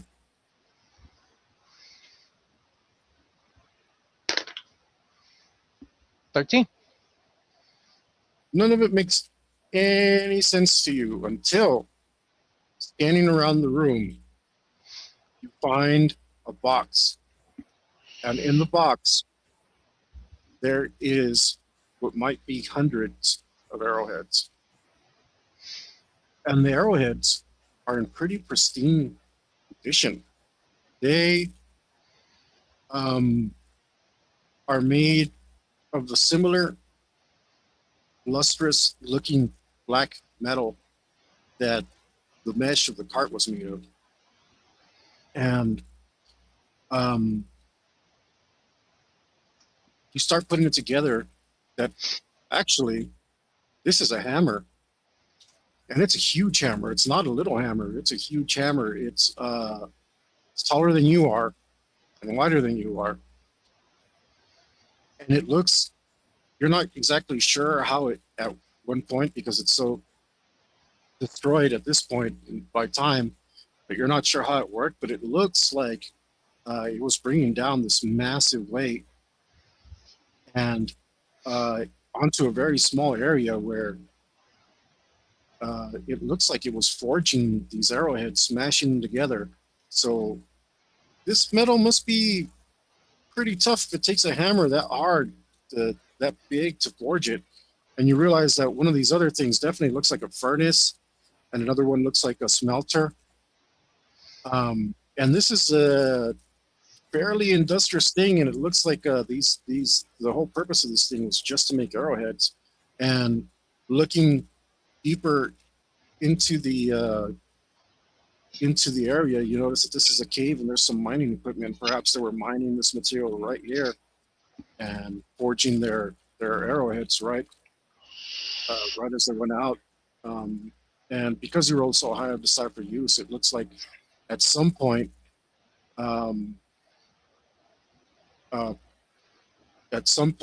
either ingots or the arrowheads or something was taken out to the river for cooling of something of that sort. Maybe they had to be quenched in the river. And they probably did loads of these things at once, and it looks like they were able to handle loads of these things. Or maybe it was just for washing. Maybe there's something in the water that or they just needed lots of water to wash all these things. We don't know, but it definitely looks like it's tied together, especially since the mesh of the giant wheelbarrow was made out of the same stuff as this. And it looks like, it's definitely anti-corrosive, resistant to time, because,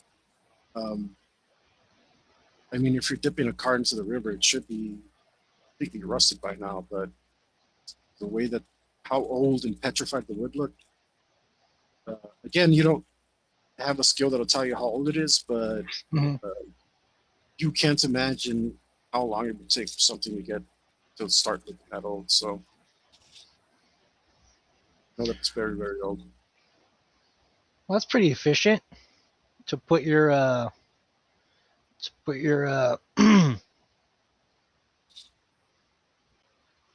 the word escapes me, to put your arrow factory inside the mine where the materials come from. There you go.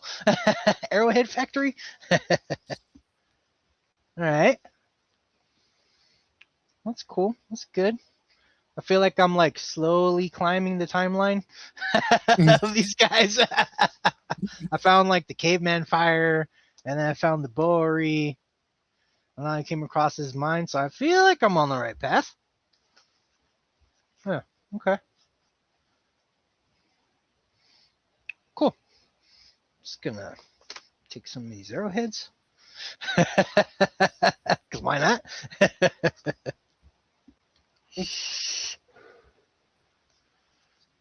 Yeah, just throw like a handful in my pouch or whatever. Sure. However many you want. Yeah, everything's super old. So yeah. So there's no obvious foot traffic, right? Because how old the site is. I still look. Kind of do this to the ground and whatnot. I still look for tracks. It's too old. It's way too Okay. old.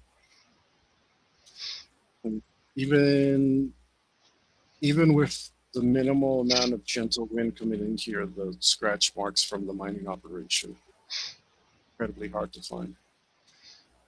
Okay. The stone inside of the mine is smoothed over, so any chance of finding tracks of that sort is long gone.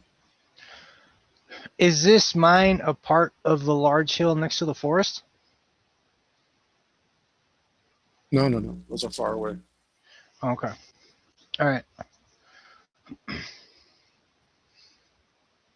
I will continue upriver for now. Yes. Okay.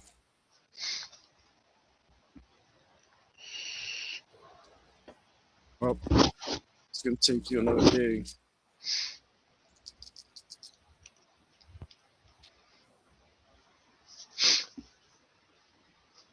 Yeah, you find much of nothing.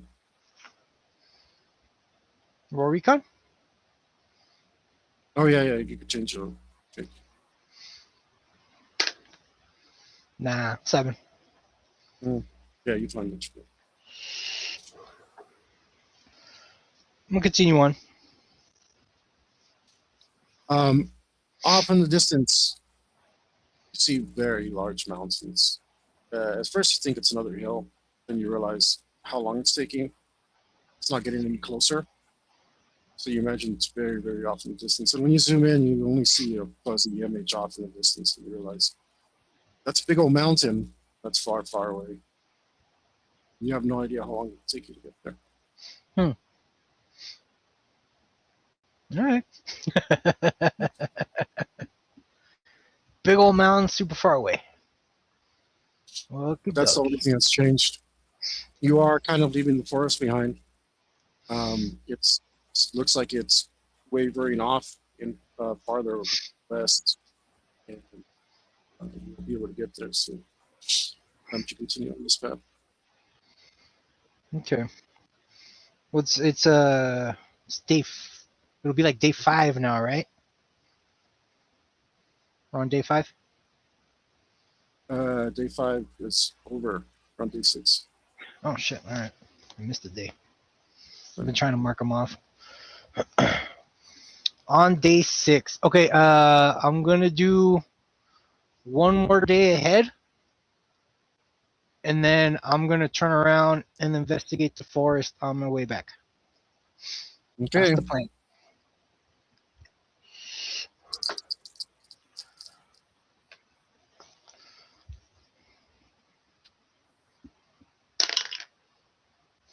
$14 recon. Okay. Well, in the distance, at first you think you see another there. But instead of seeing the paddle-like tail, you see a big, really big fluffy tail, almost the size of the entire creature. and you notice that it's shoulder width. It's very, very wide. And there it is, just having a drink. But then, unlike the lazy Bavair, who I don't know, maybe felt it had no predators or something and wasn't concerned about anybody sneaking up on it, and totally concentrated on its fish hunt. Um, the the foxtail very quickly laps up a bunch of water, a ton of it, and then scurries off. And after it does so, it lays in the grass and embers flutter about where it was at as it ducks down to the tall grass.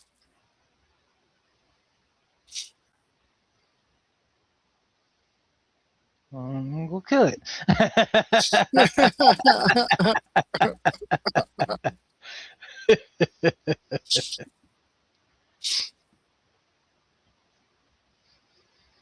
Try to approach it downwind. Yes. Now, let's see where the wind is blowing today. I'm going to give you a reroll because the wind is prevalent. But, so I'll pick the most favorable one. Oh, nope, both rolls side. It's, whereas before it was blowing west by southwest, today it's blowing west by northwest. So, seeing as you're west of it, you're kind of downwind. Okay.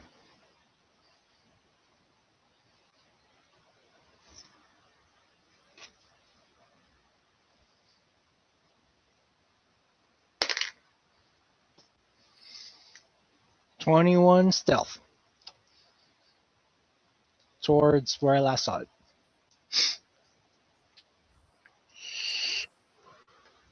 Okay. I'll kind of duck down, use tall grass for cover. You approach the position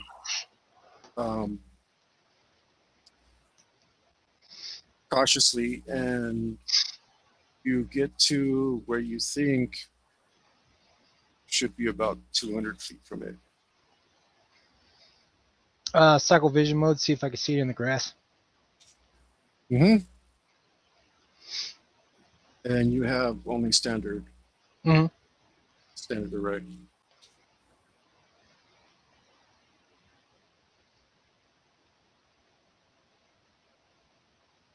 Yeah, roll look.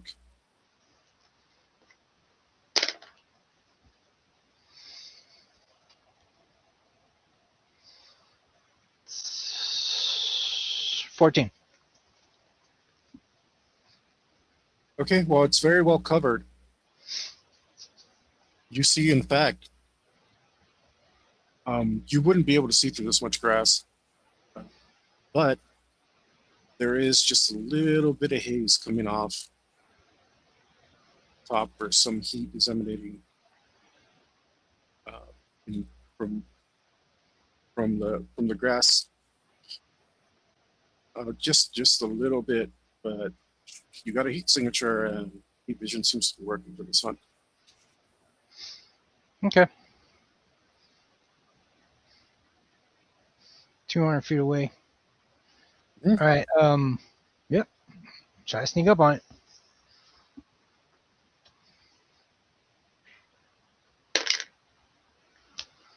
"25 stealth." Oh. How much are you moving? My regular speed. So like run speed, I guess. Yeah. No bonuses. So 20, 21. Okay. Yeah, 21 feet. Mm-hmm. So that puts you at 179.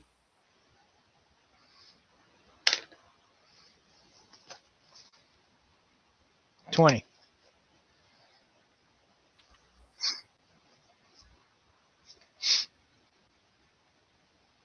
158.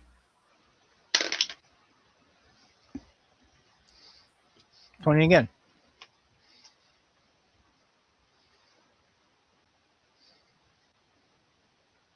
And 137.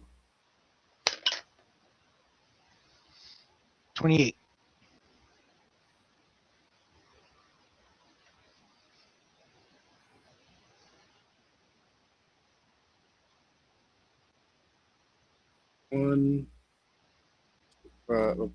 116. You see it flutter about, does a quick little hop. You're not sure what's going on, but it quickly settles. Again, stops doing what it was doing.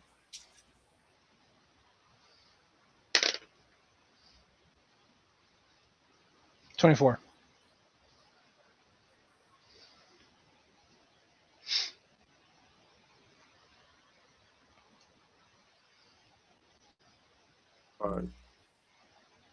Wait, I went up. How did I go up? 95, not 195. Oh, you went up instead of down? I added 100. I added 100. So I have that number get bigger. Yeah, you're 95. 26.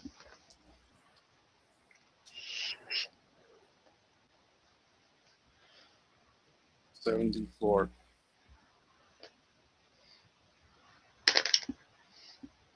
20.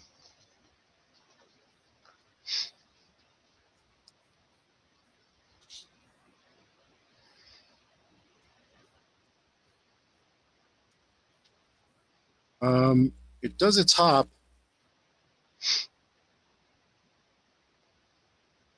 And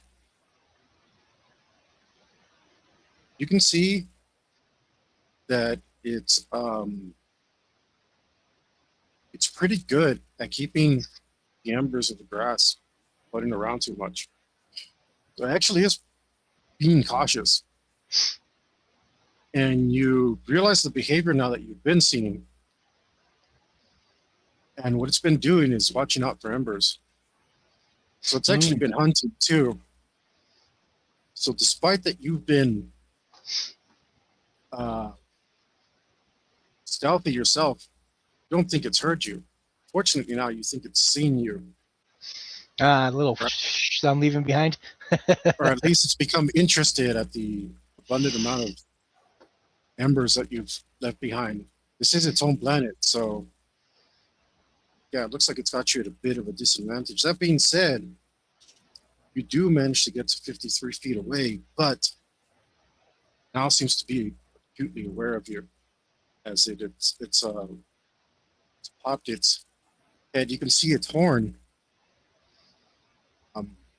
its nose horn, and it's looking left and right, but it looks like it's doing that to get you in both of its eyes because of the horn obstructing its vision. So basically, it's moving its horn to the left and right of you. It's scanning your exact area. Okay. I'm gonna wait a little bit. Just gonna kind of stare at it for a few minutes, see if it looks away or anything like that.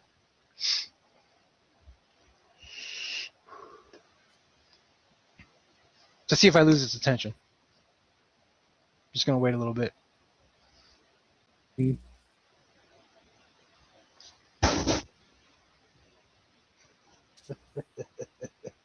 Just watch it.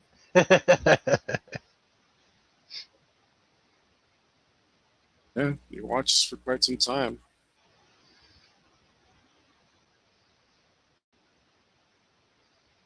How long do you wait? I'll give it like an hour. See if it changes directions or anything like that.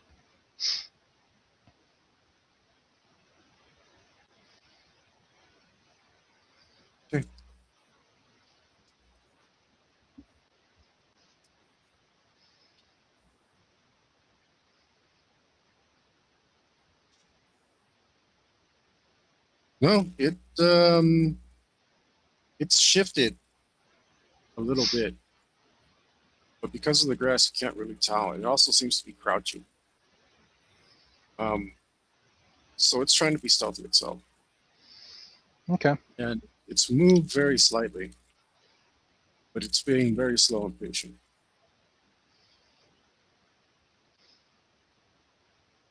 All right.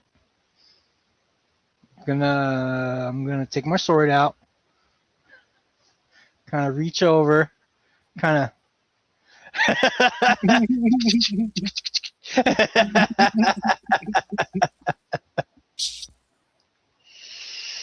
All right. I'm trying to make Why myself don't appear small, so I'm not trying to, you know what I'm cool. saying? Like, That's I'm trying to be like, no, hey, I'm just a little bunny rabbit over here. Why don't you come check it out? that's not bad, man. That's not bad. Why don't you? I think the correct skill for that would be perform. Smack the wheat way too hard. Let's see. Just going off persuasion 5. Well, I don't know if I'd say it was persuasion. I'd probably pick accuracy or something.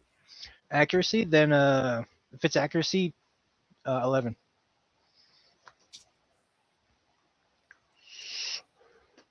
Just a little. You can see that it perks up for a second, and then it doesn't do anything. I keep doing it. You're kind of like in the same situation. Keep doing it. You know, just move my arm like a little back, do it. Move my arm a little forward, do it. Reach out a little farther, do it. I'm trying to appear as a small creature, mucking about nearby it. Hey. Well, unfortunately, your bolts. Okay. Now, it's not as fast as a fox, but it's not as slow as buffalo. But it decides it's out of here. All right. Speed or do anything about it. Yeah, I'm not sure. I'm gonna test it though. I'll sprint. I'll sprint towards it. See if I could catch up with it, or if it just leaves me in the dust. Yeah. So it's gonna cover.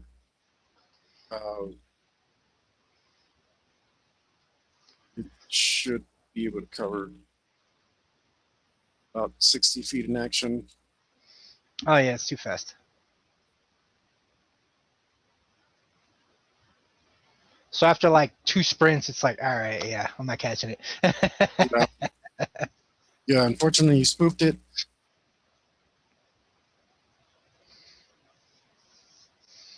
Good idea, though. Good idea. Yeah. A good idea. Yeah, try to look like a easy snack. That was my Mhm. intention, anyways. Yeah. All right. To the forest.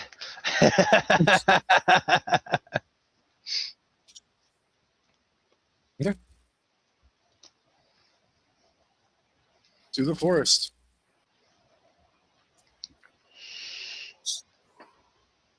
You spend some time going to the forest. You've gone out of your way to kind of avoid the forest. So now going back to the forest takes you more time than you would have liked. You lose another day.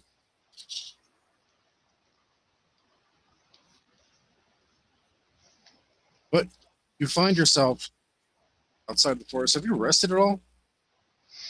Not really. Not really. Yeah. I mean, you've eaten, and I'm just going to assume that you've had enough to eat. And the land is very gentle, so I'm sure your survival roll's fine. Get that with caviar, and and there, if you really wanted to. I've been remembering to eat. But I mean, you should actually start taking mental fatigue soon. but you've not said you've rested. But Yeah. why don't you roll survival?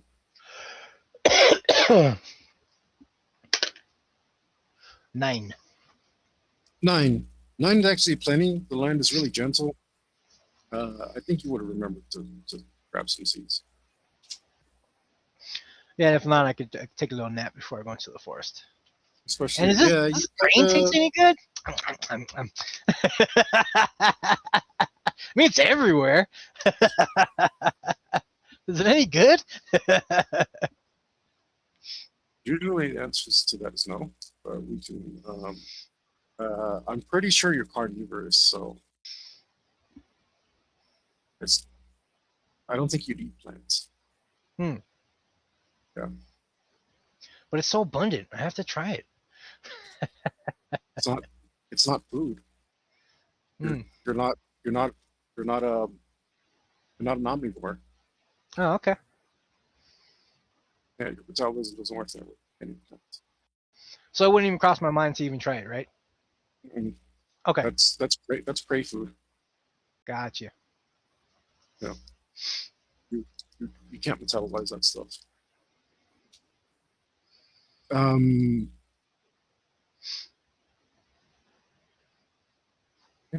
So yeah. Right. Yeah, you would remember to take a nap here and there.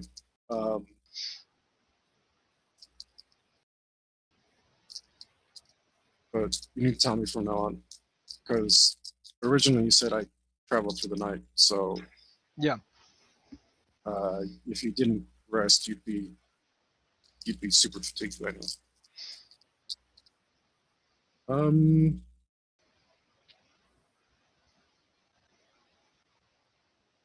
In the forest, when you get there, you see that there are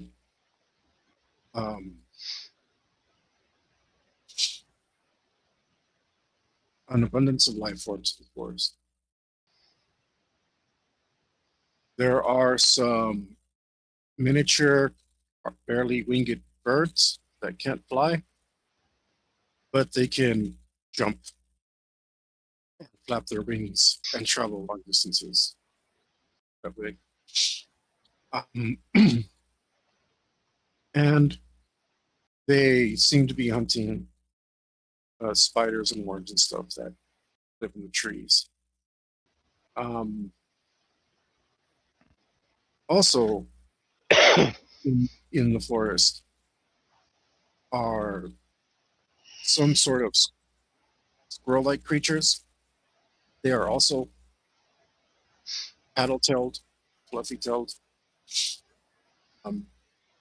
but they're weird alien squirrels or whatever. But they're definitely doing similar squirrel things. Being They squirrely. seem to be very, very good at climbing and jumping and stuff. And they're hyper cautious, and they can hear you. That's obvious. Luckily, they're tiny prey, so doesn't matter if they hear you. But whenever you step, they look straight in your direction, and they jump somewhere else. So they're very good at hiding, and as soon as you see one or take a step, they definitely hide from you. You're not sure if they're seeing you or what, but tiny prey tends to be hyper aware of stuff, so that makes sense. How thick and sturdy are the trees? Do they appear that they would hold my weight if I were to climb one? Yes, and they're about 30 feet tall. Sweet. I'm gonna climb all the way up a tree and give you a recon. Problem with this is these trees get skinny at the top. That's okay. I have rope. Or you're gonna end up on a catapult. That's what I'm telling you. Oh yeah. No, yeah. I will climb up, and when it starts bending, that's when I'll give you the recon. Because I don't want to fall out of this tree or fling myself across the forest. The climb is easy enough. These things don't have pine cones per se. Instead, they have giant nuts. And instead of pine needles, they have thin bladed leaves like the spears, like the tip of a spear, or like a tip of a Roman spear. So they have like fat, long pines instead of regular spiny pines. But they are very similar to pine trees in most regards. And they're easy enough to climb that way. You can't always climb exactly in the direction you want to. Sometimes you got to go around because the branches are growing out in seemingly random ways around as they climb up and you get higher. Or they're spiraling about a little bit. You can't tell because obviously growth patterns happen differently over time. Nutrients and stuff from which the trees subside. But sure enough, yeah, you find a the tallest tree in your area, climb up as about as much as you can before it starts to severely or significantly sway in any one direction, and you kind of get a grasp of the forest. Go for it. Yes. Cycling vision modes and taking a look around from a vantage point. 11. Recon.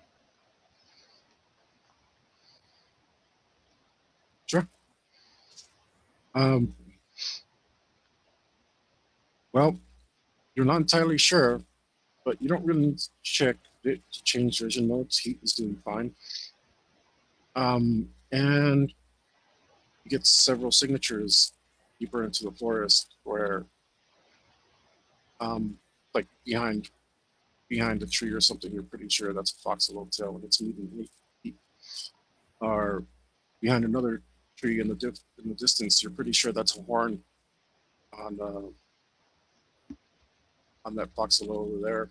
Probably they're good at hiding. They don't like to come out and be seen, so they find bushes and stuff to hide behind. So even from your heat vision, they're still partially concealed, but they stand out right to your heat vision. Right? They don't.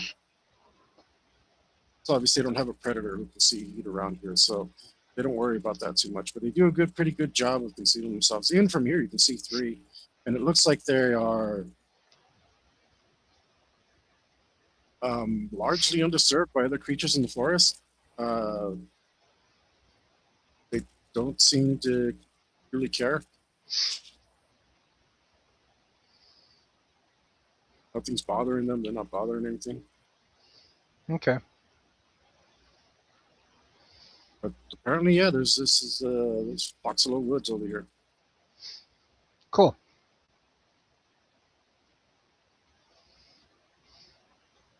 I'm gonna stay up on that tree for like a few hours and just kind of observe. Looking to see if I see any hominid traffic.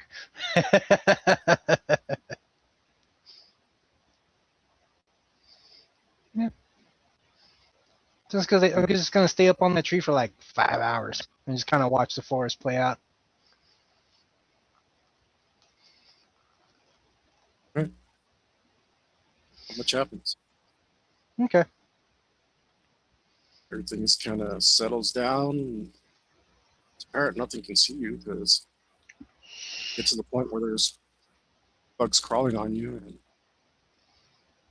squirrel jumps next to on a branch next to you. And yeah, real silence.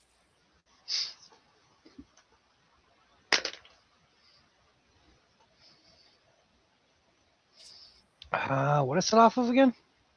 Is it health? It might be health, but you might have an option. Let's give it.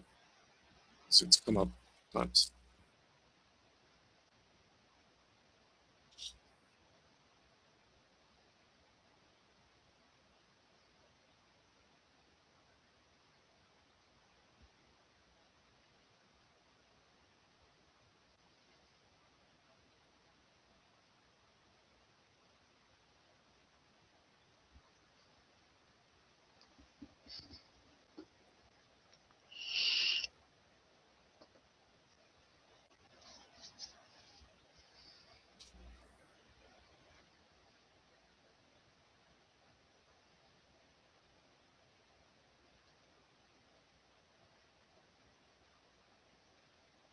Mm, there it is. It's either stamina or will. Stamina or will. Okay. I'll go off of will. 10. I'm sorry, 9. 9. Yeah, you a squeaver lands next to you, and a squiver. A squiver lands next to you, and it startles itself, and it jumps off of the tree and plumps down to the ground below. Um, but this is the most exciting thing that's happened. Hours of waiting. All right. I will carefully descend. Well, first I'm gonna be like, okay, that's the closest foxalo, and then I'm gonna carefully descend. And I'll go hunt that for now. Sure. Is this is the grain stuff in the forest as well? No. It's not? No. Okay. Good to know. Important to know. All right. The forest is strangely rather well curated. Normally, when you find a forest that's uninhabited or unused by hominids, you will see that it's pretty much just a jungle. The floors will be covered in brambles and underbrush, and they become extremely dense. This forest, however, almost seems like it's curated. It looks as though, I mean, it's just easy going. Like the floor is nice and clean kind of deal. Yeah, sort of? yeah. I mean, no one's cleaned it on purpose, and you don't see anything that could. Well, so you would see paths. See paths like you wouldn't see any hominid footprints, but you definitely see paths. And yeah, it's real easy going, and it looks like something has been keeping the forest floor rather clean and easy going. And as a matter of fact, it makes it easier for you to walk around normally as opposed to constantly stepping on underbrush and making all sorts of sounds. So you can actually pick where you put your feet. If you notice, you don't have to step on branches constantly and all sorts of brush and whatnot. And the coniforms don't leave. They're evergreen, so they don't drop leaves. So there's no leaves to be crushing. Just giant nuts here and there, falling off the pines. Yep. Yeah. Okay. Luckily, you're wearing a mask, so you should be okay. Just from time to time, just boom. Dude, I've ridden my motorcycle underneath, and I was so lucky. So in Massachusetts, they force you to wear a helmet by law. Mm-hmm. So like, I had nowhere to put my helmet when I was traveling, so I just put it on.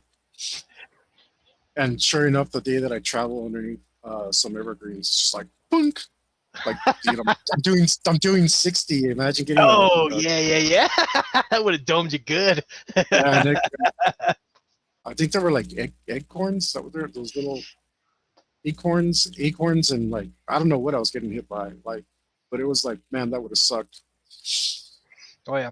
Yeah. Your next rest stop, you would have had a big old lump. No, acorn is the miss. Is when you say something wrong, but it sounds like it. So I accidentally used acorn as an acorn. Let's say acorn. It's like when when Rick and Morty says, yeah, don't you hate it when people take it for granted? Oh yeah. Yeah, that's an acorn. Did you just Are say you granite? saying granite? That's an acorn. I accidentally made acorn an acorn. Okay. Yeah, I got you. the acorn. Obviously the acorn, yeah. But yeah, go ahead. Yeah, I'll half speed up to it. Okay, you stalk and it's a fox loan, sure. Yeah.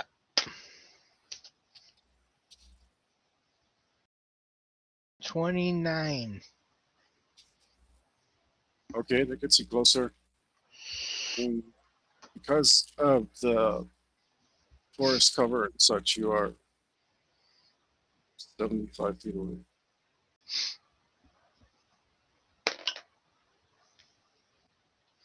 $26.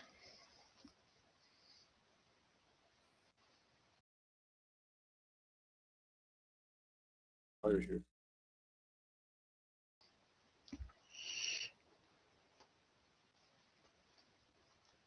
Need water for my table so I can clean my notes and soothe my throat.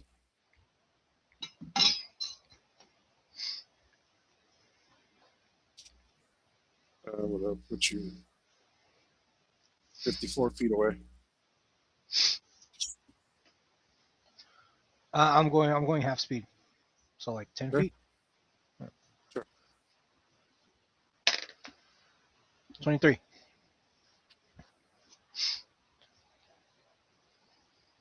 Okay, you maneuver through the forest, picking your steps. You start to slow down, and you're looking through, trying to keep it in sight to make sure that you're advancing on it.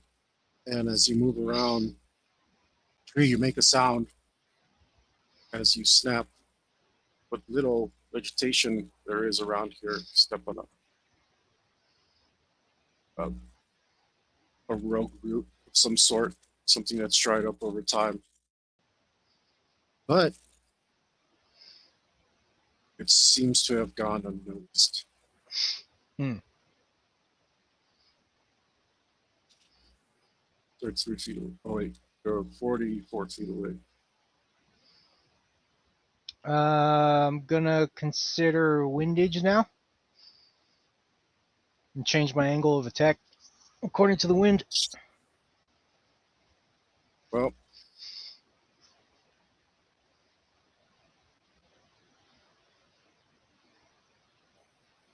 the you'll have to go around a bit, but you're not directly in the path. You're not directly downwind. I want to be directly The, downwind, so I move the accordingly. wind has shifted again from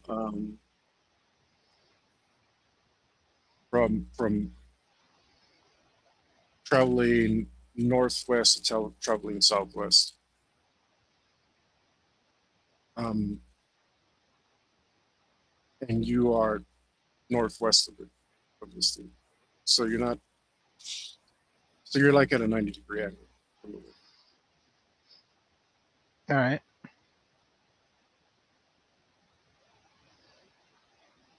But you want to go around. Cool. Go ahead. Mm-hmm. Still doing a half speed. Sure. 21. Okay. You are 44 feet away. Give me a second real quick. Let me see if Google's smart enough to do this. If who? Google. Oh, okay. See if we can use Google to enhance our role-playing experience. Oh. Let's see.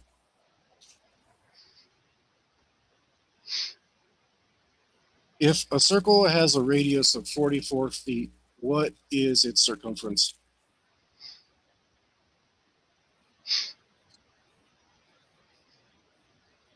All right, so 276 feet. That gets you 10 feet around. If you wanted to go a quarter of a circle, okay, wait. What's a quarter of this? What's 1/4 of 276? 69. All right. So you need to travel 69 feet to get directly. Downwind. Or Okay. upwind, or no, downwind. I don't know. Yeah, whatever. Yeah, To yeah. where the wind is. Yeah. To where the wind is blowing on me and not Yeah. on my front, not on my back. Yeah. Yeah. All right. Yeah, down. Yeah, and you've traveled 10, so you need 59 feet. That's what you want to do. Yeah. Okay. 4, 5. Roll a bunch of d10s. All right. 28. 49 feet. 25.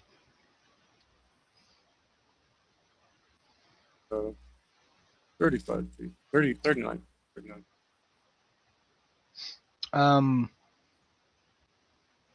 27. 29. 28.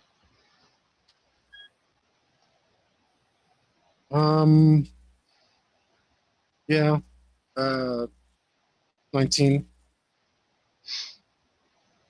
And this is just to get in position, right? I'm not 19 feet away from it. No, you're going 19 feet to your new position. You're still Okay. 40 feet away. Okay. Next one is 20. I'm sorry, 21.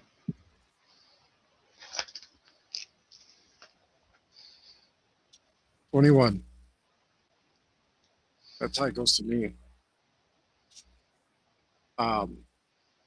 As you work your way around it to make sure that it can't smell you. Unfortunately, just enough of this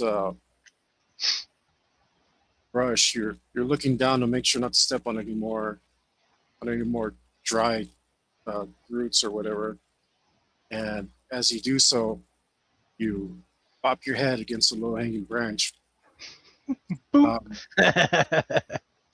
and you see the foxglove spin its head around back to take a look at what's going on over that direction.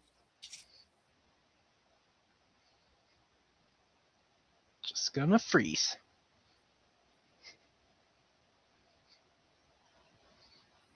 I'm gonna do this. Kind of test and see if it can see me or not. You have a very good cloak, so I don't know what that'll do. Keep rolling Yeah, high. let me roll some hide here. And it looks like you're trying to give yourself a penalty there. Yeah. Well, because I don't know if it can see me or not. So, 38. So 37.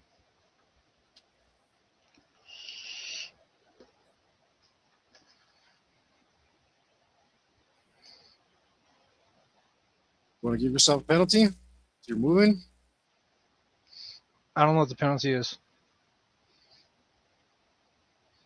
You can give yourself whatever you wanted.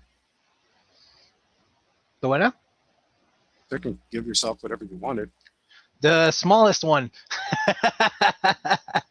I'm just kind of see if it can like see my movement. Yeah, you want to try and give yourself a -1? Well, sure. Yeah. Sure, give yourself a -1. Okay, so 36, right? Okay. Yeah. I don't know. I mean, it's interesting what's over there, but it doesn't seem to see you. Okay. Now I wait. Now we play the waiting game.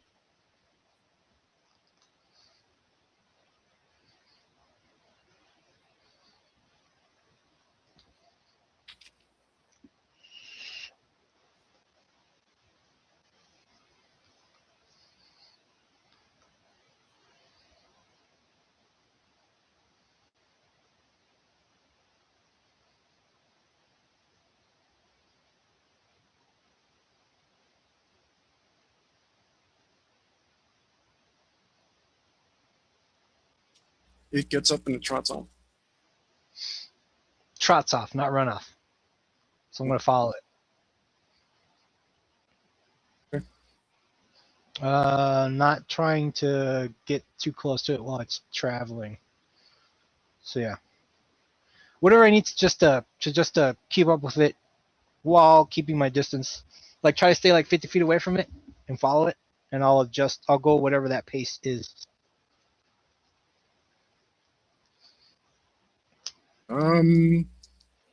Well, if it's trotting, fortunately, you're gonna be running. Okay. Because it has 4 legs and does run differently here. Mm-hmm. We'll give you several stealths.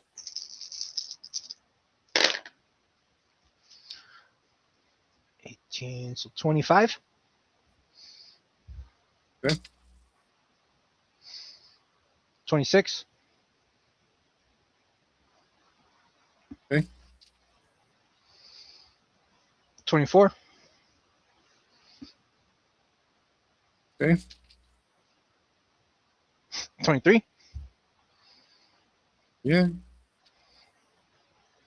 And what's it? 25. Okay. It uses its horn to dig around a bit, and you're not quite sure what it's doing. Okay.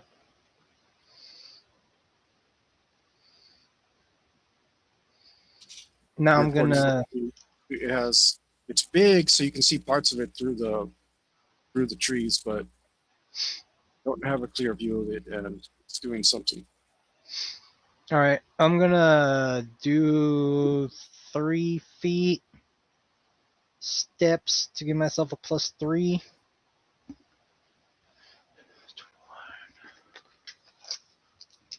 And I'm trying to get within 25 feet of it. Okay. 28.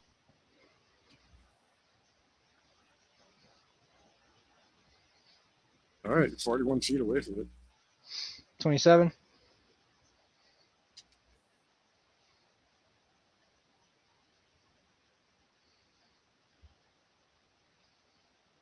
38. 25.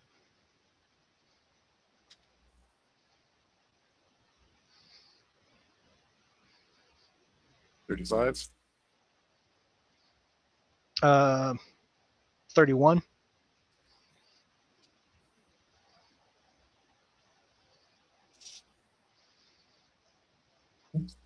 32. 22. The last roll is terrible. 22.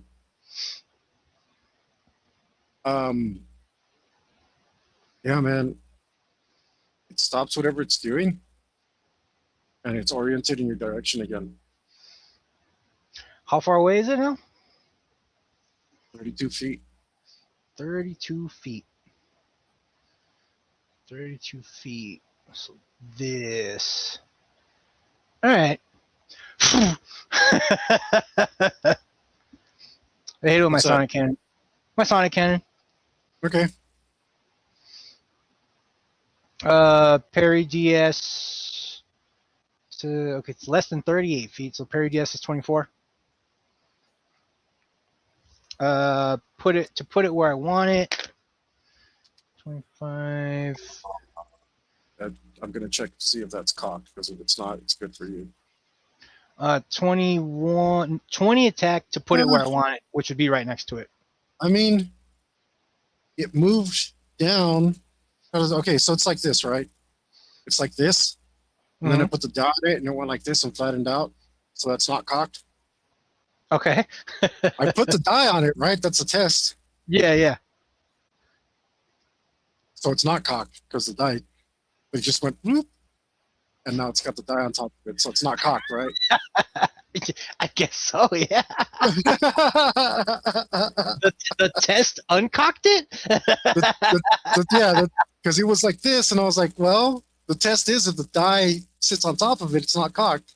Yeah. So I put it on, and it was, bloop, and it's flat now. So I guess So it's it not was cocked. so it was almost cocked, but not really. Yeah. Yeah. All right. Cool. Does your thing do anything on a crit? I don't think so. Yeah.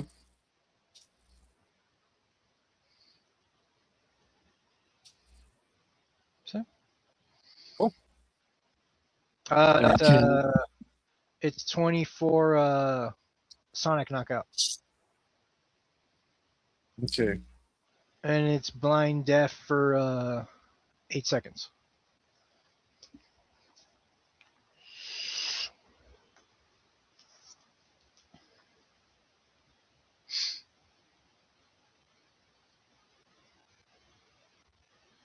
Oh. Oh, wait. It's knockout damage. Mm-hmm. Yeah, it's knockout damage. Uh, well, does it follow knockout damage rules? What do you mean? Knockout damage has its own rules. It deals knockout damage. Knockout damage deals its own rules. How much did you do? It's 24? sonic knockout. Yes, 24.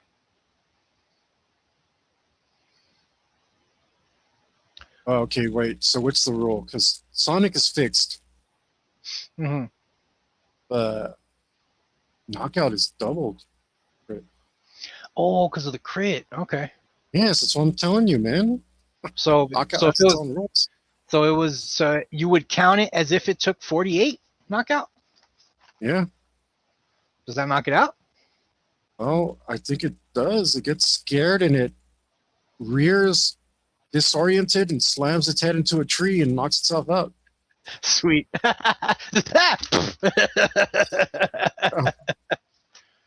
I'm gonna run up and decapitate it before it wakes up. okay. Let's see if you wake it up. Roll damage. Murder and whatever you want. Power attack. I don't care. Mm-hmm. Mm-hmm.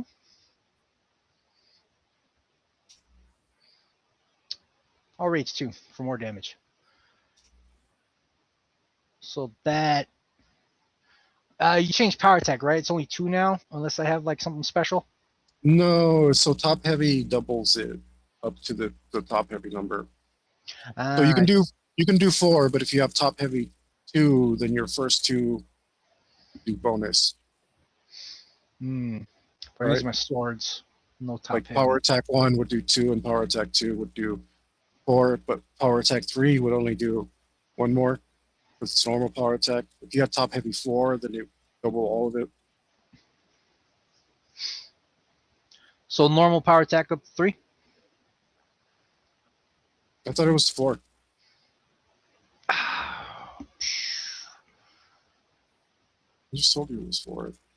Now you see what you do? Like I say a number and then you say another number, and I'm just like, I just said the number. Why do you change the number? 4 it is. Why do you change the number? And now I got to look it up because I'm just like, I just said 4, but you remember 3. Like, what's going on here? Up to 4 points lower and add up to 4 ranks. Cool. See, now I got to look it up. You're doing that to me. Sorry. I don't Or remember. you're like this other thing instead. And would you see that? 20. Didn't have doubts before. 22. Oh, with the Actually, murder, it'd be 24. Isn't it on the reference sheet? I should finish that soon so we can. Sweet spot strike. So that turns into this.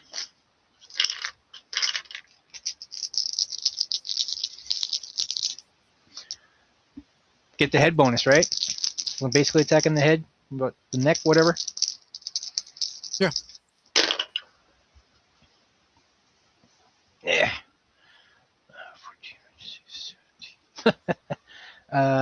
18. So that's a 9. Turns into a 4. So 22, 21. 21. It's not enough. You didn't have murder too, no? I did. I just rolled low. Okay. I mean, that's enough to cause a severe wound.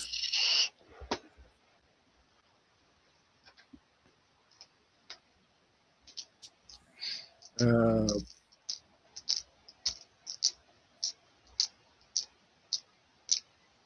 yeah, I don't even know if it would wake up.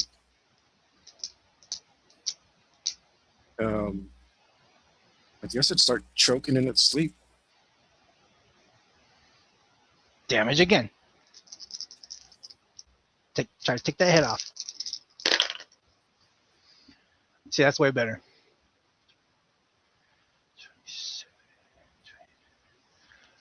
29, 31, 30. Well, that's what you should have done the first time. Yeah. Sure, you decapitate the Foxalo. Sweet. Oh, you know what? I could have given it to you. You did do 5 wounds.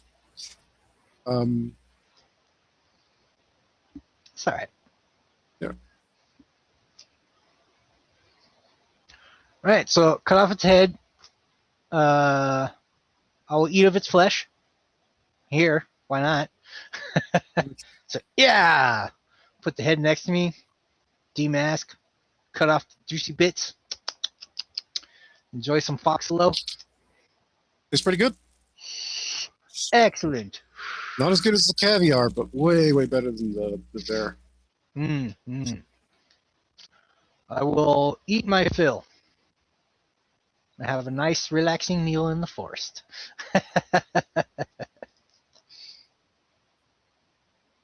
So I'm gonna eat my fill. I don't know if there's any scavengers on this planet, so I will. I'll skin the head, put it in my Predator pack, move away from the body, take a little nap, and then continue my adventure. I don't want to rest next to the body just in case, I don't know if there's scavengers on this planet or not. I don't want to be chilling and there's a bunch of hyenas around me or something.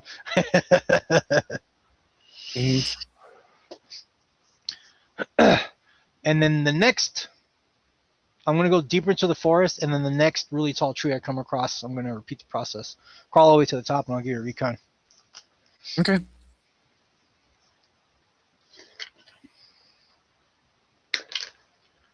$15.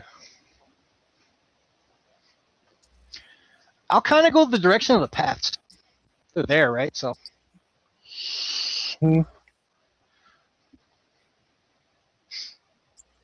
There are paths. Mm-hmm.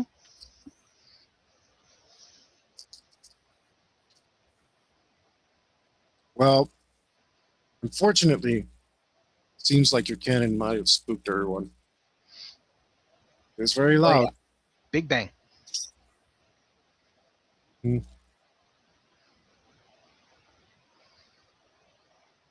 you're not seeing much of stuff. Stuff around here looks pretty skittish. Besides the bugs, it looks like you scared off everything else.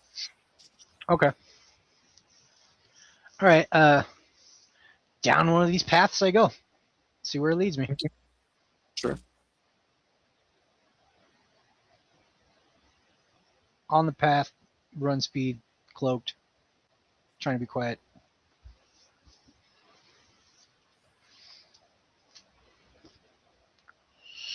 All right.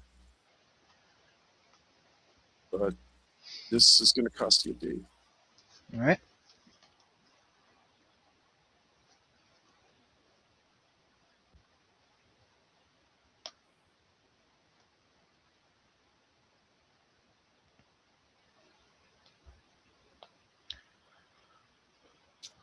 Does the path take me bleh. Pods here, forest is here. Yeah. Okay. Yeah. No. Yeah. Yeah. I'm trying to like, what can I figure it would take? How many days can I figure it would take me to get back to the pod from my All of current them. location? The rest of the days to get back? Hmm. I guess I gotta go back. Yeah, I don't dude, want you're 7 days done on a 13-day trip. to. Yeah. You've I don't want to you've retire on been this plane. you haven't you haven't been traveling that fast, but um, you also kind of made it clear to me that you didn't want to rest a lot. So Hmm. uh, so you've probably made a pretty good distance, and you're more than 50% of the time, Yeah. and you basically, well, you've traveled a little bit towards your destination. It's not that close at all. Hmm. So I don't know. Maybe if you double timed it, you could make it there, or like really pushed it. You could make it there in like 4.5 days. Um, if you really pushed it. Yeah. Yeah. If you No. took your time and safely went back, then now would be the time to leave. Yeah. I am going to purposely double time it to the pod just to give myself, like, like a day of rest or something. Yeah, I'm gonna push myself to get back to the pod as quick as possible so I could, like, relax before my time expires. Yeah, There. take a bunch of fatigue wounds, just get there.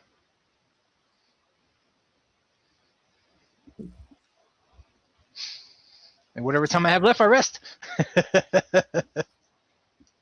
All right. So I mean, that's it. You're gonna have a day to rest. Yeah, it's something. So, okay, so it, I know favoring the moon is half. So if I'm not favoring the moon, what is it, like a quarter? It's nothing. Oh, it's nothing. Okay, so I get 1 day of rest. Mhm. That's something. 1 day rest is something.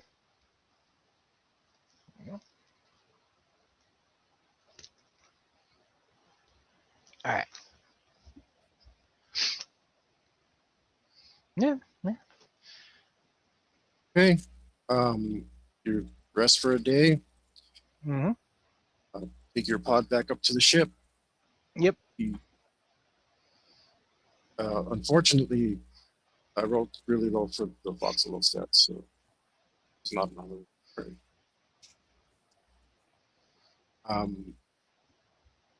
Could have still got an honor. You just done the bloody thing you're supposed to do. Why didn't you make the bow? I left you step-by-step instructions. What the hell, man? Eh. Eh, eh. All you had to do was make the freaking bow. There was literally instructions step by step. Well, let's go. We're kind of running out of time. We can't even give you honor. You just won't take it. What the heck, man? No, I was totally gonna make a bow if I had enough time. Oh, had enough time. That was the whole freaking quest. Hey, what the hell? I wanted to kill. I didn't find no hominids. That's because they're extinct. I didn't know that. Yeah, well, you should have gotten a clue by the fact that all their manufacturing was abandoned. Yes, but that could just countless time. Yes, but that could just be like it was really old and they live in a different part of the world.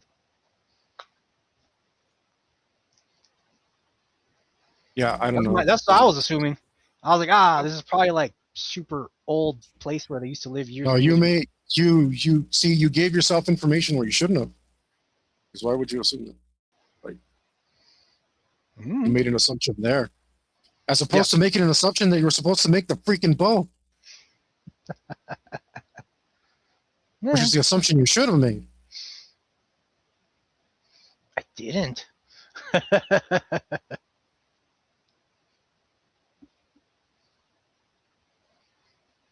For me, the bow was a side quest. Yeah, but the honor is not always straightforward, man.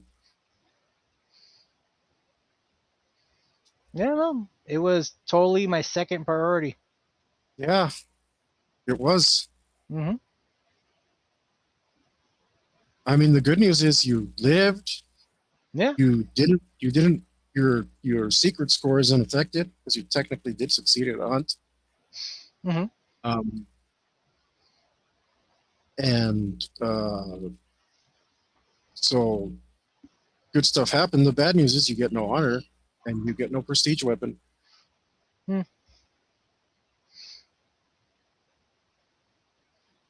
lived. Uh, Just remember, Hector, just because it's obvious to you doesn't mean it's obvious to me. oh man, but I went on and on and on. I know, and I was totally going to make a bow eventually. And even at the end, you had a chance. You could have rushed back there and made it. I didn't think I would have enough time for that. That's why I rushed to the pod so I could rest. Told you at 6 days, you'd have 4.5. So you could have had technically a day and a half to make a bow. Hmm. That's all right. I messed up. That's You okay. just wanted to rest. Ah, man. Ah, you kill me, man. Can't help you. I mean, just all I can do is go on for 28 minutes about how to make a bow, and then you're like, okay, whatever, maybe, cool. You're killing me. Yeah. I lived. Faster, right, faster. Sit here and let me suffer. Ah. You can lead a player to water, but you can't make them drink. Exactly. Ah. I'm not thirsty right now.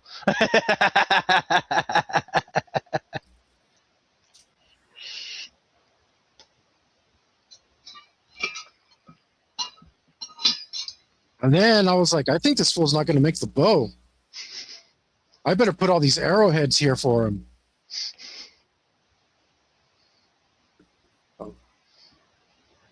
I have arrowheads. Worthless arrowheads. Yeah. Just some shiny rocks.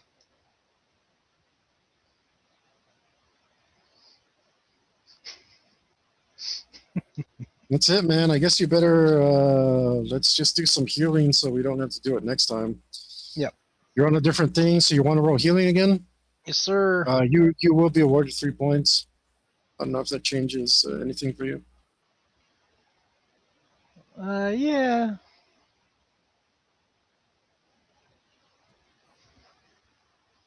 Where's this thing? This character has made it to 200 points. With no bow, doesn't even matter. Kill him. Let's make another one.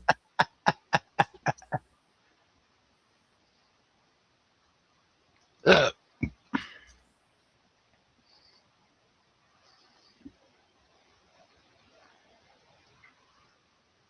You have no idea how rare that roll is.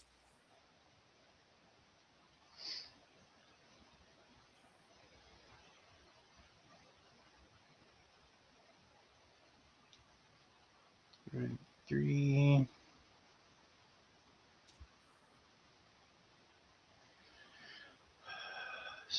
Five. I mean, the roll was all for it. Just like, oh man, it was just like Christmas. It was Christmas for Fox. That's what the roll set today. No, it's like, nah, today's Christmas. We're just gonna have a good, easy bow making session. And then you're like, you know what? It's the night before Christmas. You know what? I'm gonna go kick a puppy, get on that naughty list before Santa shows up. Screw that! I don't want no Christmas. Screw that. Screw that. I've been a good boy all year. Nah, screw that. Fuck that. Take this puppy. Santa, trying to give me gifts. I'm part of your system. Throw it on the ground. throwing puppies on the ground and stuff, man. Killing me.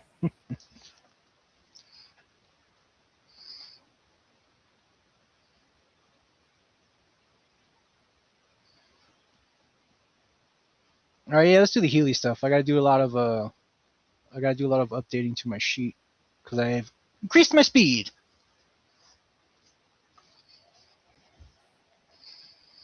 I'm at a 9 speed now. Mm. That's cool. That's cool. Yeah. I'll update my sheet after the healing rollings. That's gonna take me a bit. Well, is there a column for speed boost? Because that should be easy. Yeah, I've been sticking it in miscellaneous. Oh. Yeah, I guess there's no column for speed boost. I need to make. Now that I made these character sheets, I think I know what the next prototype needs to look like. Speed column. Yeah, there's needs to be a speed column, but I think combat skills need to be their own kind of separate thing, Mm. their own specialized thing. Yeah, because like only the combat skills would require the column for speed, not the rest of the stuff. Yeah, Right. not only that, but there's other things that combat skills do that other skills don't.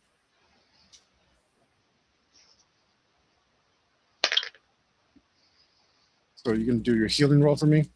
Yes, sir. It is an 8. It is an 8. And what is it, divided by 4? I don't remember. Or anything. Mm-mm. But at least you didn't put a different number in my head this time, so that's good. Look it up.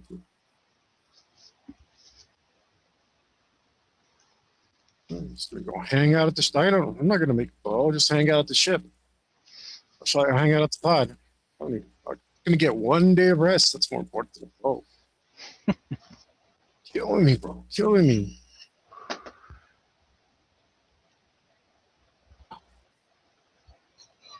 Oh wait, this is what I was meant to open.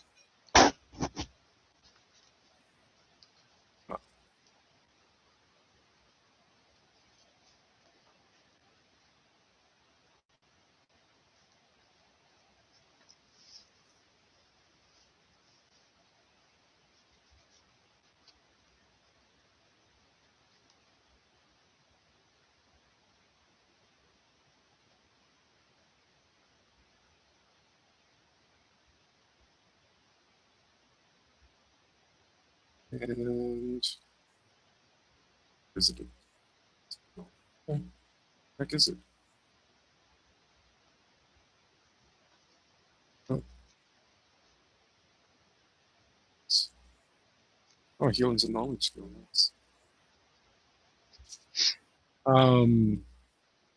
Divided by 4. So your total heal roll is 8. Mhm. Okay, you divide by 4. So yeah, so 2. Okay. So you count your stamina 2 points higher. So you count it as a 5, which means that you heal critical damage at every 25 days. Mhm.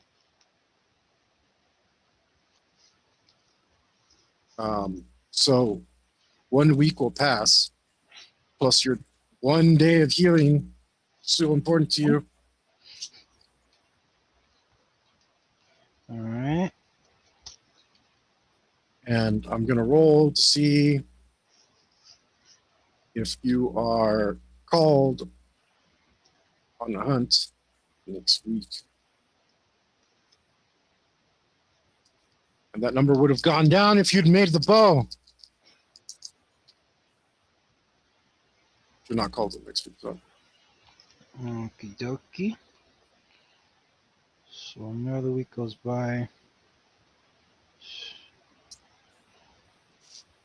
Hang on. Ah!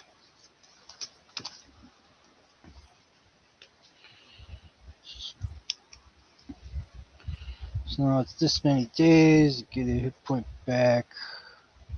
Wound goes up to here now. I'm no longer out of negative. All right, go ahead.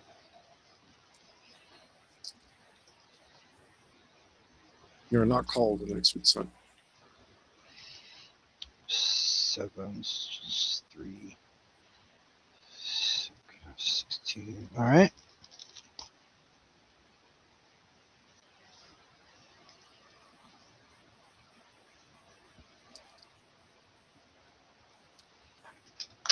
Oh, uh,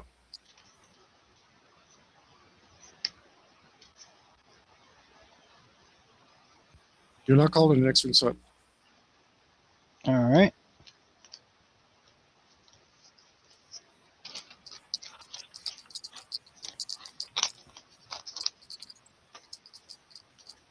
Now, you can't insist to go on a hunt because it's been a while, but if you still want to heal, Mm-hmm. we can roll again. I do. So I'm going to roll. Mhm. You're going to roll? Oh, I roll heal again, or No. No. no? I'm going to continue to rest. Yeah. Yeah, you're not called in next week, son. All right.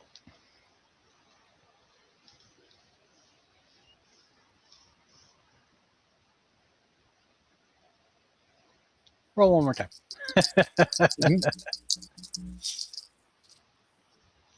You are called in next week, son. Okay. So that'll. It's 5. So this will turn to 20 days. Well, I'm healed all my wounds. HP goes right here. Sweet. You healed all your wounds? Aren't you missing hit points, critical damage? You got to heal those first. Yes.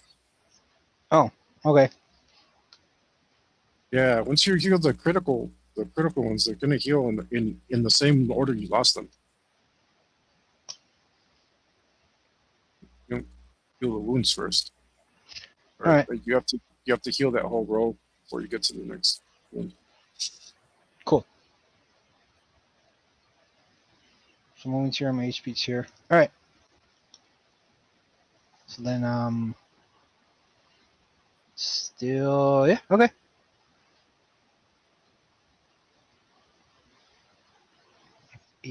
Okay, so HP's there. Ah, okay, cool. So I am no longer at a negative. Okay. No, wounds count. Wounds count. So never mind. That's good. So the X is right there. All right. Got it. All right. That's where we'll pick up next time. Tune in next week when Yuli doesn't make a Gatling gun.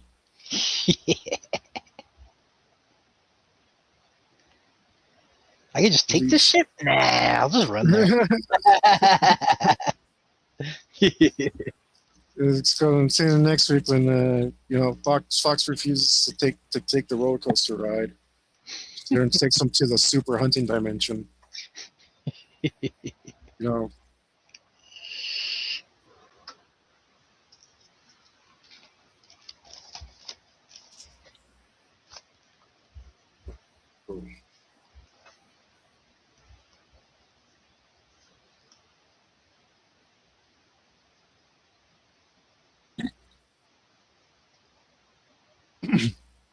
All right. Remember that was a portal opens up and out comes out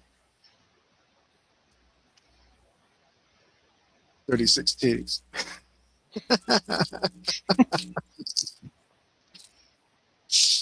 Fox won't have none of it.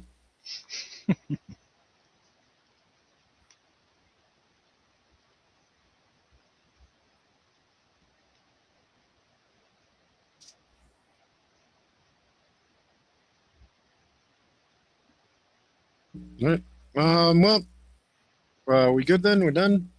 Yeah. Okay. Thanks for joining us, guys. Like, follow, subscribe. Buy bonds.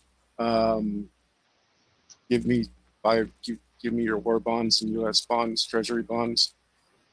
send me untraceable cash through the mail to my address. Don't let the post office know that you're shipping cash. Unmarked, non-serial cash in various denominations.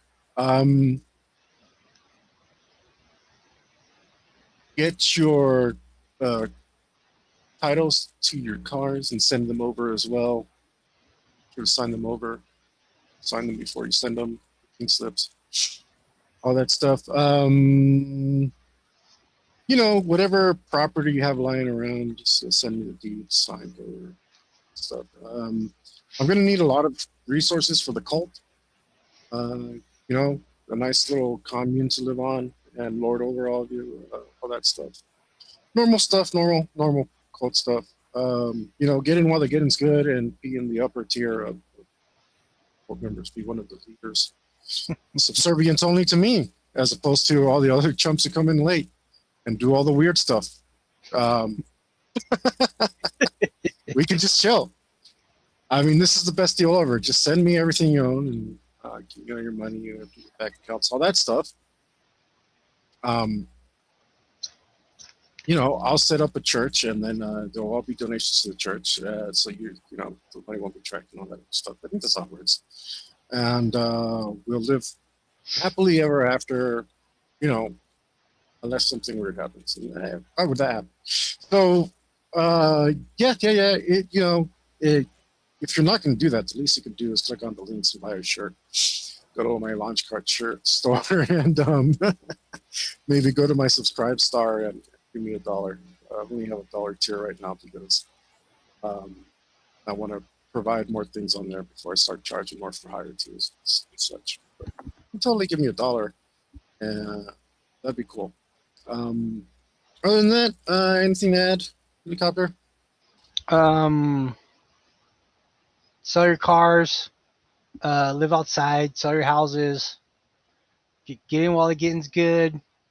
You know, the first 100 members will be super cult members, all kinds of perks you don't even know.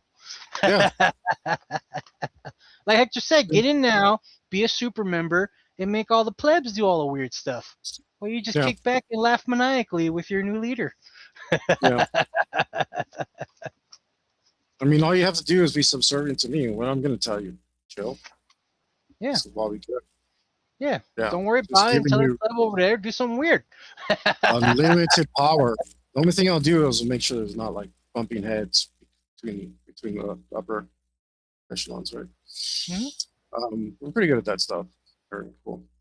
So apparently, can't make anyone make a bow, but other than that, they're pretty good at it.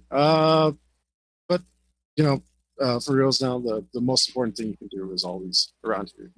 If you've ever been to the end of one of these things, is the thing you absolutely must do, even if you don't do any of the rest of the stuff. This one is absolutely obligatory, mandatory. You must, you shall stay metal.